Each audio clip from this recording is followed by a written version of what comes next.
ಯಕ್ಷ ಸಂವಾದ. ಇದು ಕಲಾವಿದರ ಜೀವನ ಚರಿತ್ರೆ. ಶ್ರೀ ಶಂಕರ ಕಾಮತ್ ಚೇವಾರು ಯಕ್ಷಗಾನ ಚೆಂಡೆನಾದದ ಮಾಂತ್ರಿಕ, ಶಾಸ್ತ್ರೀಯ ಸಂಗೀತಜ್ಞ ಹಾಗೂ ರಾಜ್ಯ ಪ್ರಶಸ್ತಿ ಪುರಸ್ಕೃತ ಗುರು. 1957 ನವೆಂಬರ್ 25 ಕರಾವಳಿಯ ಕಲಾಮಯ ವಾತಾವರಣದಲ್ಲಿ ಪ್ರಸಿದ್ಧ ಯಕ್ಷಗಾನ ಕಲಾವಿದ ಚೇವಾರು ರಾಮಕೃಷ್ಣ ಕಾಮತ್ ಮತ್ತು ಚಂದ್ರಾವತಿ ಕಾಮತ್ ದಂಪತಿಗಳ ಮಗನಾಗಿ ಶಂಕರ ಕಾಮತ್ ಜನಿಸಿದರು. ಬಾಲ್ಯದಿಂದಲೇ ಕಲೆಯ ಸಾನ್ನಿಧ್ಯದಲ್ಲಿ ಬೆಳೆದ ಅವರು ತಂದೆಯವರಿಂದ ಯಕ್ಷಗಾನದ ಮಧುರ ಜಗತ್ತಿನ ಪ್ರವೇಶ ಪಡೆದರು.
ವಯಸ್ಸಿನಲ್ಲಿಯೇ ಚೆಂಡೆಯ ನಾದವು ಅವರ ಹೃದಯವನ್ನು ಸೆಳೆದಿತು. ಚೇವಾರು ಶಾಲೆಯ ವಾರ್ಷಿಕೋತ್ಸವವೇ ಅವರ ಮೊದಲ ಯಕ್ಷಗಾನ ಚೆಂಡೆವಾದನದ ವೇದಿಕೆ. ಆ ಕ್ಷಣದಿಂದ ಆರಂಭವಾದ ಚೆಂಡೆಯೊಂದಿಗೆ ಅವರ ಕಲಾ ಜಾತ್ರೆ ಇಂದಿಗೂ ಮುಂದುವರಿದಿದೆ. 45 ವರ್ಷಗಳ ಕಾಲ ಯಕ್ಷಗಾನ ಕ್ಷೇತ್ರದಲ್ಲಿ ಚೆಂಡೆವಾದಕರಾಗಿ ತಮ್ಮ ಸೇವೆ ಸಲ್ಲಿಸಿದ ಅವರು ಹಲವಾರು ಪ್ರಸಿದ್ಧ ಯಕ್ಷಗಾನ ಮಂಡಳಿಗಳೊಂದಿಗೆ ದೇಶದ ನಾನಾ ಭಾಗಗಳಲ್ಲಿ ಪ್ರದರ್ಶನ ನೀಡಿದ್ದಾರೆ. ಅವರ ಚೆಂಡೆಯ ಲಯ, ನಾದದ ಶುದ್ಧತೆ ಮತ್ತು ಭಾವಸ್ಪಂದನೆಗಳು ಪ್ರೇಕ್ಷಕರ ಮನಸೂರೆಗೊಂಡಿವೆ.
ಚೆಂಡೆ ಅಷ್ಟೇ ಅಲ್ಲ, ಶಾಸ್ತ್ರೀಯ ಸಂಗೀತದಲ್ಲಿಯೂ ಅವರಿಗೆ ಅಪಾರ ಆಸಕ್ತಿ ಇತ್ತು. ಶ್ರಮ, ಅಭ್ಯಾಸ ಮತ್ತು ಸಮರ್ಪಣೆಯಿಂದ ಅವರು ಗಾನ ಹಾಗೂ ವಾದನ ಎರಡರಲ್ಲಿಯೂ ಪರಿಣಿತಿ ಗಳಿಸಿದರು. ಶಿಕ್ಷಕತ್ವದಲ್ಲಿ ತಮ್ಮ ಸೇವೆಯ ಮೂಲಕ ವಿದ್ಯಾರ್ಥಿ ಜೀವನವನ್ನು ಸಮೃದ್ಧಗೊಳಿಸಿದರು. ಶಿಕ್ಷಣ ಮತ್ತು ಕಲೆಯಲ್ಲಿ ಮಾಡಿದ ಮಹತ್ವದ ಸೇವೆಗೆ ರಾಜ್ಯ ಸರ್ಕಾರ ಉತ್ತಮ ಶಿಕ್ಷಕರ ರಾಜ್ಯ ಪ್ರಶಸ್ತಿ ನೀಡಿ ಗೌರವಿಸಿದೆ.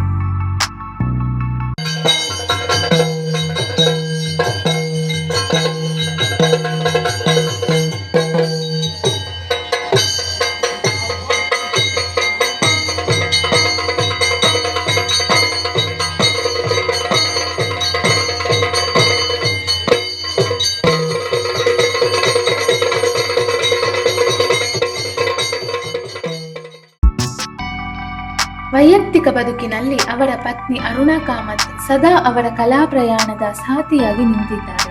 ಮಕ್ಕಳಾದ ರೂಪಶ್ರೀ, ರಮ್ಯಶ್ರೀ ಹಾಗೂ ರಕ್ಷಾ CH ಅವರುಗಳು ಯಕ್ಷಗಾನ ಮತ್ತು ಸಂಗೀತ ಕ್ಷೇತ್ರದಲ್ಲಿ ಕಲಾವಿದರಾಗಿ ತಮ್ಮದೇ ಆದ ಗುರುತನ್ನು ಹೊಂದಿದ್ದಾರೆ. ಹೀಗೆ ಚೇವಾರು ಕುಟುಂಬವೇ ಕಲಾ ಪರಂಪರೆಯ ಜೀವಂತ ಉದಾಹರಣೆ. ಯಕ್ಷಗಾನ ಚೆಂಡೆಯನಾದ, ಶಾಸ್ತ್ರೀಯ ಸಂಗೀತದ ಸೌಂದರ್ಯ ಮತ್ತು ಶಿಕ್ಷಣ ಕ್ಷೇತ್ರದ ಸೇವೆ ಈ ಮೂರರಲ್ಲಿಯೂ ಸಾಧನೆ ಮಾಡಿರುವ ಶ್ರೀ ಶಂಕರ ಕಾಮತ್ ಚೇವಾರು ಕರಾವಳಿಯ ಕಲಾರಂಗದಲ್ಲಿ ಒಂದು ಪ್ರೇರಣಾದಾಯಕ ಹೆಸರಾಗಿ ಉಳಿದಿದ್ದಾರೆ. ಅವರ ಜೀವನವೇ ಸಮರ್ಪಣೆ, ಶ್ರದ್ಧೆ ಮತ್ತು ಕಲೆ ಮೇಲಿನ ಅಪಾರ ಪ್ರೀತಿಯ ಕಥೆಯಾಗಿದೆ.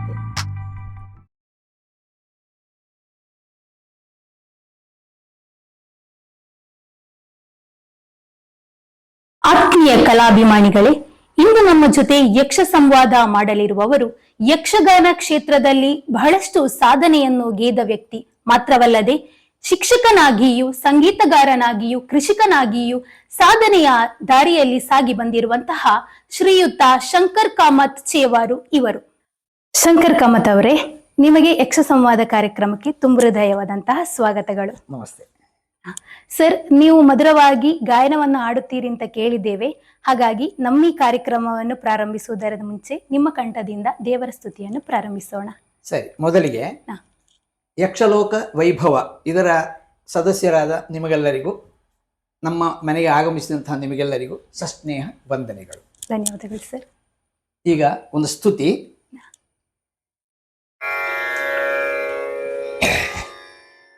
ಶ್ರೀ ಗುರುಗಣಾಧಿಪತಯೇ ನಮಃ.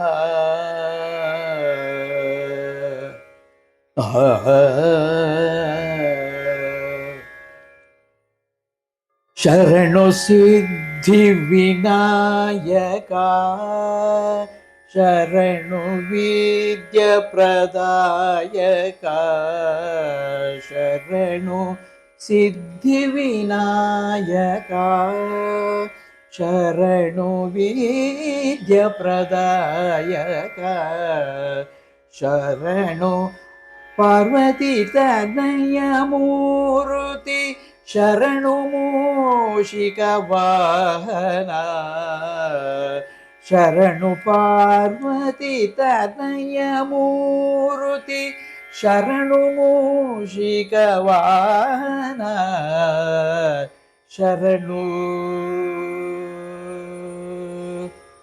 ಶರಣು ಶರಣು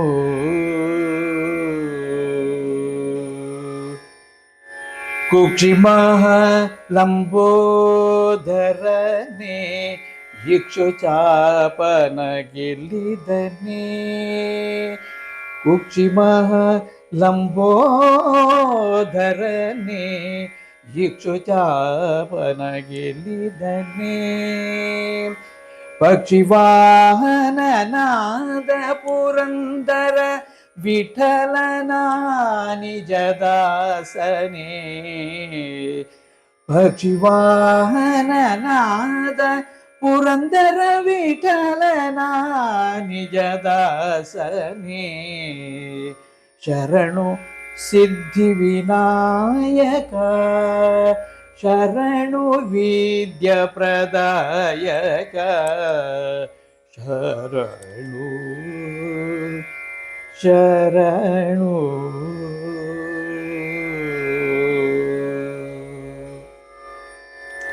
ವಂದನೆಗಳು ಸರ್. ಬಹಳ ಅದ್ಭುತವಾಗಿ ಗಾಯನವನ್ನು ಹಾಡಿದ್ದೀರಿ ಸರ್. ನೀವು ಒಂದು ಕ್ಷೇತ್ರದಲ್ಲಿ ಮಾತ್ರವಲ್ಲ, ನಿಮ್ಮನ್ನು ನೀವು ತೊಡಗಿಸಿಕೊಂಡದ್ದು ಯಕ್ಷಗಾನ ರಂಗದಲ್ಲಿ.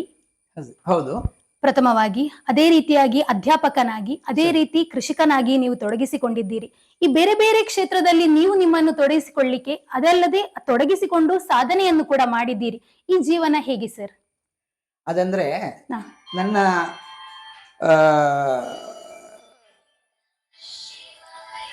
ಜನನ 1957ರಲ್ಲಿ ನವೆಂಬರ್ 25ನೇ ತಾರೀಕು ನನ್ನ ಜನನ. ಆಮೇಲೆ ನಾನು ಪ್ರಥಮವಾಗಿ ಚೇವಾರು AUP ಶಾಲೆಗೆ 1ನೇ ತರಗತಿಯಿಂದ ಅಲ್ಲಿಗೆ ಶಾಲೆಗೆ ಹೋದೆ. ಆ ಸಂದರ್ಭದಲ್ಲಿ ನನಗೆ ಯಕ್ಷಗಾನ ಅಂತೇಳಿ ಅಲ್ಲ, ಎಲ್ಲ ಸಂಗೀತ ಕಲೆಗಳಲ್ಲಿ ನನಗೆ ತುಂಬಾ ಆಸಕ್ತಿ ಇತ್ತು. ಆ 7ನೇ ಕ್ಲಾಸಿನವರೆಗೆ, ಅಂದ್ರೆ ಸಾಧಾರಣ 4ನೇ ಕ್ಲಾಸಿನಿಂದ ನಾನು ಅಲ್ಲಿ ಸಂಗೀತಗಳಲ್ಲಿಯೋ ಅಥವಾ ಮೋನಯಾಟೋ ಇಂತಹ ಬೇರೆ ಬೇರೆ ಪ್ರಕಾರಗಳಲ್ಲಿ ಅಲ್ಲಿ ಭಾಗವಹಿಸ್ತಾ ಇದ್ದೆ. ಅಲ್ಲಿ ಆಗ ನನಗೆ ಪ್ರಥಮವಾಗಿ ಪರಿಚಯವಾದದ್ದು ಉಪ್ಪಳ ಕೃಷ್ಣ ಮಾಸ್ಟ್ರು. ಅವರು ನಮ್ಮ ಶಾಲೆಗೆ ವಾರ್ಷಿಕವಾಗಿ ಅಲ್ಲಿ ಉತ್ಸವಕ್ಕೆಲ್ಲ ಶಾಲೆಯ ವಾರ್ಷಿಕೋತ್ಸವಕ್ಕೆಲ್ಲ ಬರ್ತಾ ಇದ್ರು. ಉಪ್ಪಳ ಕೃಷ್ಣ ಮಾಸ್ಟರ್ ಅಂತ ಹೇಳಿದ್ರೆ ಅವರು ದೊಡ್ಡ ಕಲಾವಿದರು.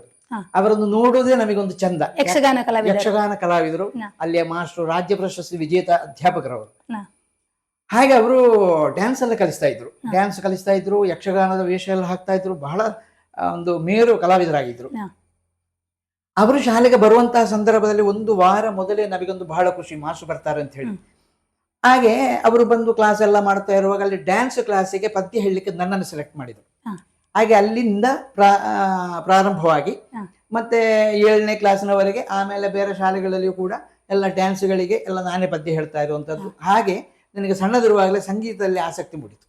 ಹಾಗಾದ್ರೆ ಗುರುಗಳು ನಿಮಗೆ ಸಂಗೀತದಲ್ಲಿ ಗುರುಗಳು ಅಂತ ಹೇಳಿದ್ರೆ ನಮ್ಮ ಇಲ್ಲಿ ಹತ್ತಿರ ರಘು ಮಾಸ್ಟರ್ ಅಂತ ಒಬ್ಬರು ಇದ್ದಾರೆ. ಅವರು ತೀರಿ ಹೋದ್ರು ಪಾಪ. ಅವರು ಕುಬಳೂರು ಶಾಲೆಯ ರಿಟೈರ್ಡ್ ಮಾಸ್ಟರ್. ಅವರು ನನ್ನ ಸಂಗೀತ ಗುರುಗಳು, ಒಳ್ಳೆ ಗುರುಗಳು. ಅವರ ಗುರುಗಳು ವೆಂಕಟರಮಣ ಅಂತ ಹೇಳಿ, ಅವರೀಗ ಇಲ್ಲಿ ನಮ್ಮ ಎರ್ನಾಕುಳಂ ಸಂಗೀತ ಶಾಲೆಯಲ್ಲಿ ಪ್ರೊಫೆಸರ್ ಆಗಿದ್ರು. ಅವರ ಶಿಷ್ಯ ನಮ್ಮ ಗುರುಗಳು. ಅವರಿಂದ ನಾನು ಸಂಗೀತ ಪ್ರಾರಂಭಿಸಿದೆ 1982ರಲ್ಲಿ. ಈ ರೀತಿಯಾಗಿದೆ ನೀವು ಸಂಗೀತವನ್ನು ಪ್ರಾರಂಭಿಸಿಕೊಂಡು ಬಂದದ್ದು. ಅದಾದ ನಂತರ ಯಕ್ಷಗಾನಕ್ಕೆ ಒಲವು? ಅದಾದ್ಮೇಲೆ ನಾನು ಸಾಧಾರಣ 9 ವರ್ಷ ಸಂಗೀತ ಕಲಿತೆ. ಆಮೇಲೆ ನನಗೆ ಜೂನಿಯರ್ ಫಸ್ಟ್ ಕ್ಲಾಸ್ ಪಾಸ್ ಆದೆ. ಆಮೇಲೆ ಸಂಗೀತದಲ್ಲಿ ನನಗೆ ಹೆಚ್ಚಿನ ಒಂದು 40-50 ರಾಗಗಳಲ್ಲಿ ಹಾಡ್ಲಿಕ್ಕೆ ನನಗೆ ಆ ಒಂದು ಅನುಭವ ಸಿಕ್ಕಿತು. ಆಮೇಲೆ ನನ್ನ ಎಜುಕೇಶನ್ SLC ನಾನು ಕಾರಗಟ್ಟ ಹೈಸ್ಕೂಲ್ ನಲ್ಲಿ SLC ಅವರಿಗೆ ಮಾಡಿದೆ. ಅಲ್ಲಿಯೂ ಹಾಗೆ ನಾನು ಬೇರೆ ಬೇರೆ ಪ್ರಕಾರಗಳೆಲ್ಲ ಭಾಗವಹಿಸ್ತಾ ಇದ್ದೆ, ನಾಟಕ ಮತ್ತೆ ಮೌನಯಂಟು. ಅಲ್ಲಿಯ ತನಕ ನೀವು ಸಂಗೀತದಲ್ಲಿ ಯಕ್ಷಗಾನ ಪ್ರಾರಂಭಿಸಲಿಲ್ಲ? ಇಲ್ಲ. ಆಗ ಸಂಗೀತದಲ್ಲೇ ನಾನು ಮುಂದೆ ಹೋಗ್ತಾ ಇದ್ದೆ. ಸಂಗೀತ ಎಳವೆಯಲ್ಲೇ ಸಂಗೀತ ಕಲ್ತು ಆಮೇಲೆ ಅಲ್ಲಿಂದ ನನ್ನ ಡಿಗ್ರಿ ನಾನು ಮಾಡಿದ್ದು ಸೈಂಟ್ ಇದು ಫಿಲೋಮಿನಾ ಕಾಲೇಜ್ ಪುತ್ತೂರಲ್ಲಿ BSc ಮಾಡಿದೆ. ಅಲ್ಲಿಯೂ ಹಾಗೆ ಮೊದಲಿನ ನಮ್ಮ ಕಾಲೇಜಿನ ಶಿಕ್ಷಣ ಅಂತ ಹೇಳಿದ್ರೆ ನಾವು ಪಟ್ಟಂತಹ ಕಷ್ಟಗಳು 1976-77 ಇಸವಿ. ಆಗ ಬಡತನ ಇತ್ತು, ಹೋಗ್ಲಿಕ್ಕೆ ಬರ್ಲಿಕ್ಕೆಲ್ಲ ಬಸ್ಸುಗಳ ಅನುಕೂಲತೆ ಇಲ್ಲ. ಕೈವಳಿಕೆಗೆ ಬೆಳಿಗ್ಗೆ ನಡ್ಕೊಂಡು ಹೋಗ್ಬೇಕು. ಬೆಳಿಗ್ಗೆ 6 ಡೈಲಿ ಹೋಗ್ತಾ ಇದ್ದದಲ್ಲ. ಬೆಳಿಗ್ಗೆ ಇಲ್ಲಿಂದ ಒಂದು ದಿವಸ ಸೋಮವಾರ ಬೆಳಿಗ್ಗೆ 6 ಗಂಟೆಗೆ ಹೊರಟ್ರೆ 6:45-7 ಗಂಟೆಗೆ ಒಂದೇ ಒಂದು ಬಸ್ಸು, ಆಮೇಲೆ ಸಂಜೆ ಒಂದು ಬಸ್ಸು. ಅಲ್ಲಿ ರೂಮ್ ಮಾಡ್ತಾ ಇದ್ದೇವೆ ನಾವು. ಆ ರೂಮಿಗೆ ಬೇಕಾದಂತಹ ಊಟಕ್ಕೆ ಬೇಕಾದಂತಹ ಪರಿಕರಗಳನ್ನು ಮನೆಯಿಂದ ಹೊತ್ತುಕೊಂಡು ಹೋಗುದು. ಅಡಿಕೆ, ಇದು ತೆಂಗಿನಕಾಯಿಯೋ ಅಥವಾ ಅಕ್ಕಿಯೋ ಹೀಗೆ ಹೊತ್ತುಕೊಂಡು ಹೋಗಿ ಅಲ್ಲಿ ರೂಮ್ ನಲ್ಲಿ 3 ವರ್ಷ ಇದ್ದುಕೊಂಡು ಅಡಿಗೆ ಮಾಡಿ ನಾನು BSc ಮಾಡಿದೆ. ನೀವು ನಿಮ್ಮ ಜೊತೆ ಫ್ರೆಂಡ್ಸ್ ಎಲ್ಲ ಇದ್ದು BSc ಮಾಡಿ ಆಯ್ತು. ಆಮೇಲೆ ಅಲ್ಲಿಂದ B.Ed ಕಾಲೇಜ್ ಅಟ್ ಮಂಗಳೂರು, ಅಲ್ಲಿ ನನ್ನ ವೃತ್ತಿ ತರಬೇತಿ ಇದನ್ನ ಮಾಡಿದೆ. B.Ed ಕೋರ್ಸ್ ಆಯ್ತು ನನಗೆ. ಹಿರಿಯ ತಲೆಮಾರಿನ ಯಕ್ಷಗಾನ ಕಲಾವಿದರಲ್ಲಿ ಅಗ್ರಮಾನ್ಯ ಯಕ್ಷಗಾನ ಕಲಾವಿದರೆಂದೇ ಹೆಸರು ಪಡೆದಂತಹ ನಿಮ್ಮ ತಂದೆಯವರೂ ಆದಂತಹ ಚೇವಾರು ರಾಮಕೃಷ್ಣ ಕಾಮತ್ ಇವರ ಬಗ್ಗೆ ನಿಮ್ಮ ಮಾತು? ನಮ್ಮ ತಂದೆಯವರು ಸರಿಸಾಧಾರಣ ಒಂದು 30-35 ವರ್ಷ ಮೇಳದಲ್ಲಿ ತಿರುಗಾಟಕ್ಕೆ ಇದ್ರು. ಯಕ್ಷಗಾನ ಕಲಾವಿದರಾಗಿ, ಅವರು ಹಿಮ್ಮೇಳ ವಾದಕರಾಗಿ. ಚೇವರ ಕಮ್ತಿ ಅಂದ್ರೆ ಫೇಮಸ್ ಅವರು. ಅವರು ಮೊದಲಿನ ಕಟೀಲು ಮೇಳ, ಧರ್ಮಸ್ಥಳ ಮೇಳ, ಮತ್ತೆ ಕರ್ನಾಟಕ ಮೇಳದ ಮಂಡ್ಯಚರ ಒಟ್ಟಿಗಿದ್ರು.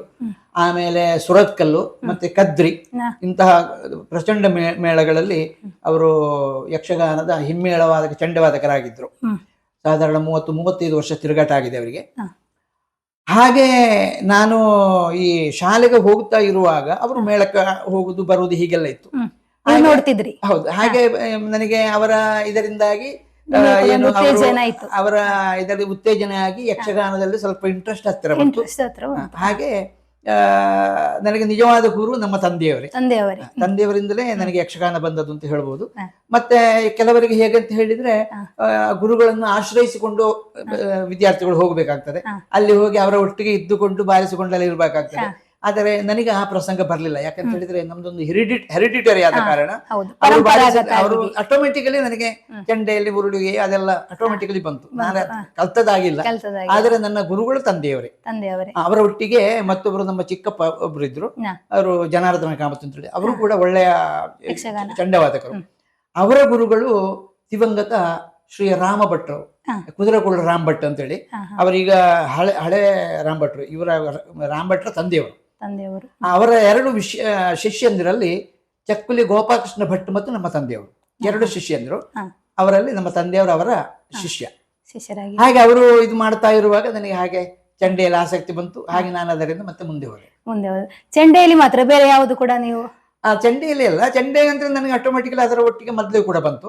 ಈಗ ಒಬ್ಬ ಕಲಾವಿದ, ಹಿಮ್ಮೇಳ ಕಲಾವಿದ ಆಗಬೇಕಿದ್ರೆ ಮೇನ್ ಫಸ್ಟಿಗೆ ಅವ ಕಲಿಬೇಕಾದ್ದು ಮದ್ದಳೆಯ ನಡೆಗಳನ್ನೆಲ್ಲ ಅವ ಕಲ್ತ ಆದ ಮೇಲೆ ಮತ್ತೆ ಮದ್ದಳೆಯ ನಡೆಗಳೆಲ್ಲ ಬಂದ ಮೇಲೆ ಚಂಡೆಯ ನಡೆಯು ಬರ್ಲಿಕ್ಕೆ ಸುಲಭ ಆಗ್ತದೆ. ದೊಡ್ಡ ಕಷ್ಟ ಏನಿಲ್ಲ. ಈಗ ಕನ್ನಡದಲ್ಲಿ ನಮ್ಮ ಅಕ್ಷರಗಳಲ್ಲಿ ಆ ಈ ಇದ್ದ ಹಾಗೆ ಇದರಲ್ಲಿ ಉರುಳಿಗೆ ಅಂತ ಹೇಳ್ತಾರೆ. ಆ ಉರುಳಿಗೆ ಬಂದ್ರೆ ಮತ್ತೆ ಬಾಕಿ ಉಳಿದದನ್ನೆಲ್ಲ ತನ್ನ ಲಯ ಇದರಿಂದಾಗಿ ಮುಂದುವರಿಸಬಹುದು.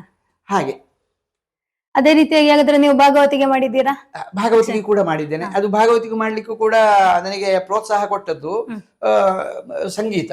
ಅದಕ್ಕಿಂತ ಮೊದಲು ನಾನು ಆಗ್ಲೇ ಹೇಳಿದ ಹಾಗೆ 1 ವರ್ಷ ನಾನು ನಂದಾವರ ಮೇಳಕ್ಕೆ ಹೋದೆ.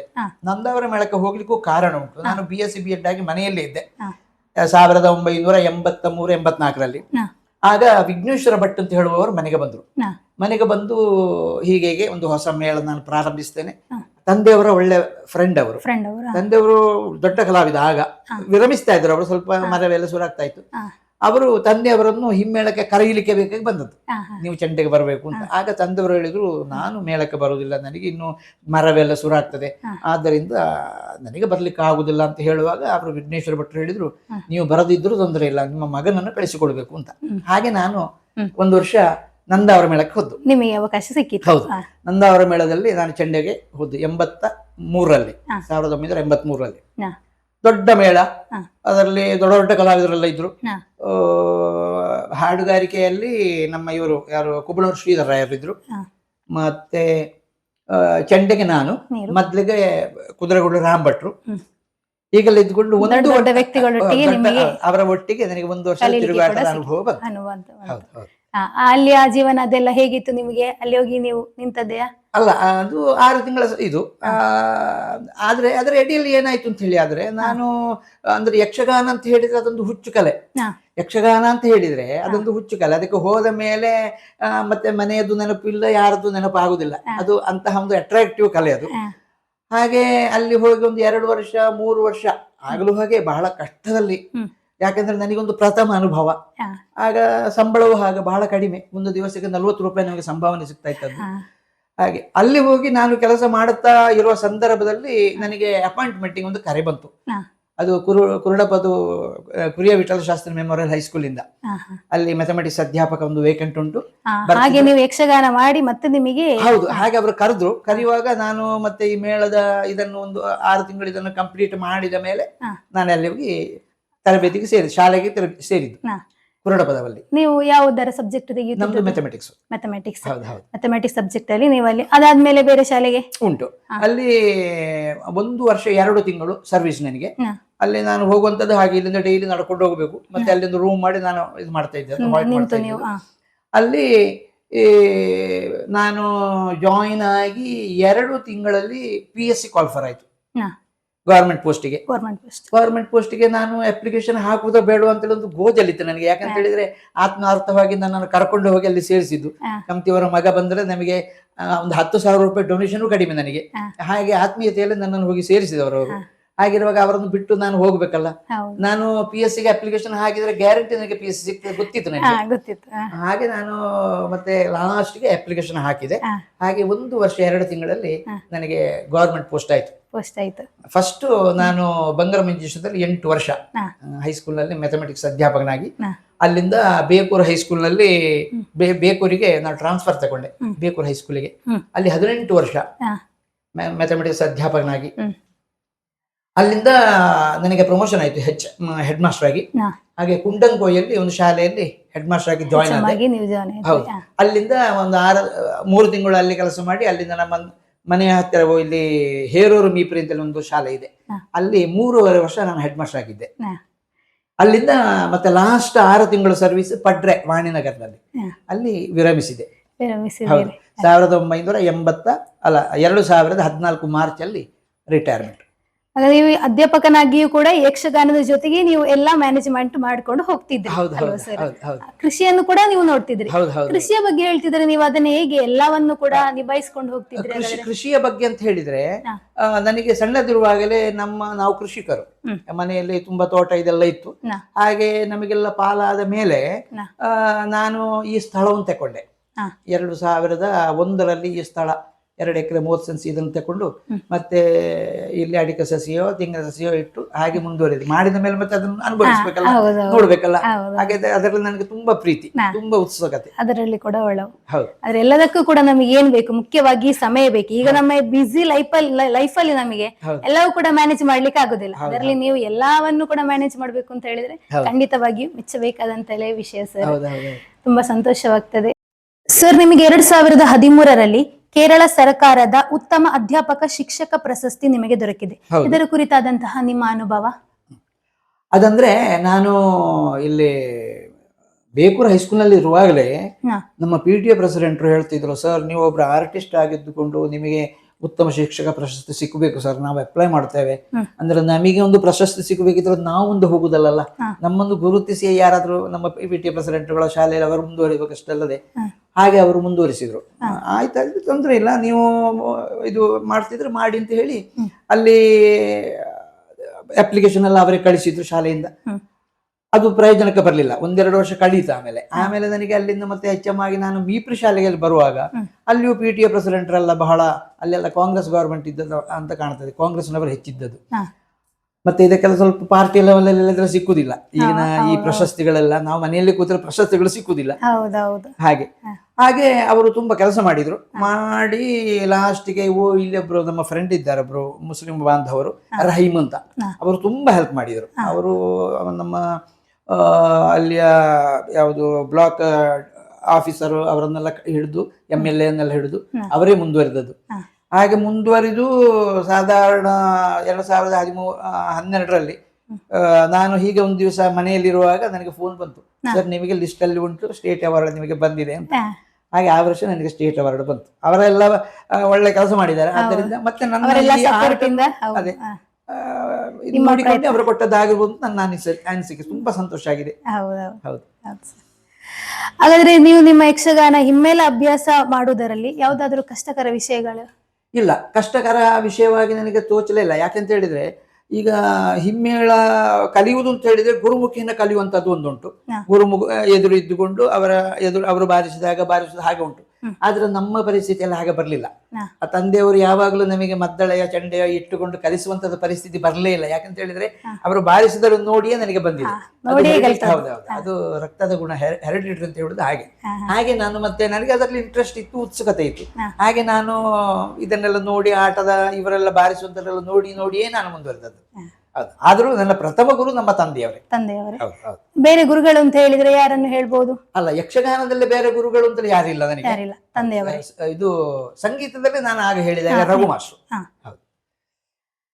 ಯಕ್ಷಗಾನ ಕಲಿಯುವಾಗ ನಿಮ್ಗೆ ಮನೆಯವರ ಪ್ರೋತ್ಸಾಹ ಇತ್ತು ಸರ್? ತುಂಬಾ ಇತ್ತು ಮನೆಯಲ್ಲಿ. ಅಂದ್ರೆ ಆಗ ನಾವು ಯಕ್ಷಗಾನ ಕಲಿತಾ ಇರುವಂತ ಸಂದರ್ಭದಲ್ಲಿ ನಮ್ಮ ತರವಾಡು ಮನೆ ಇತ್ತು.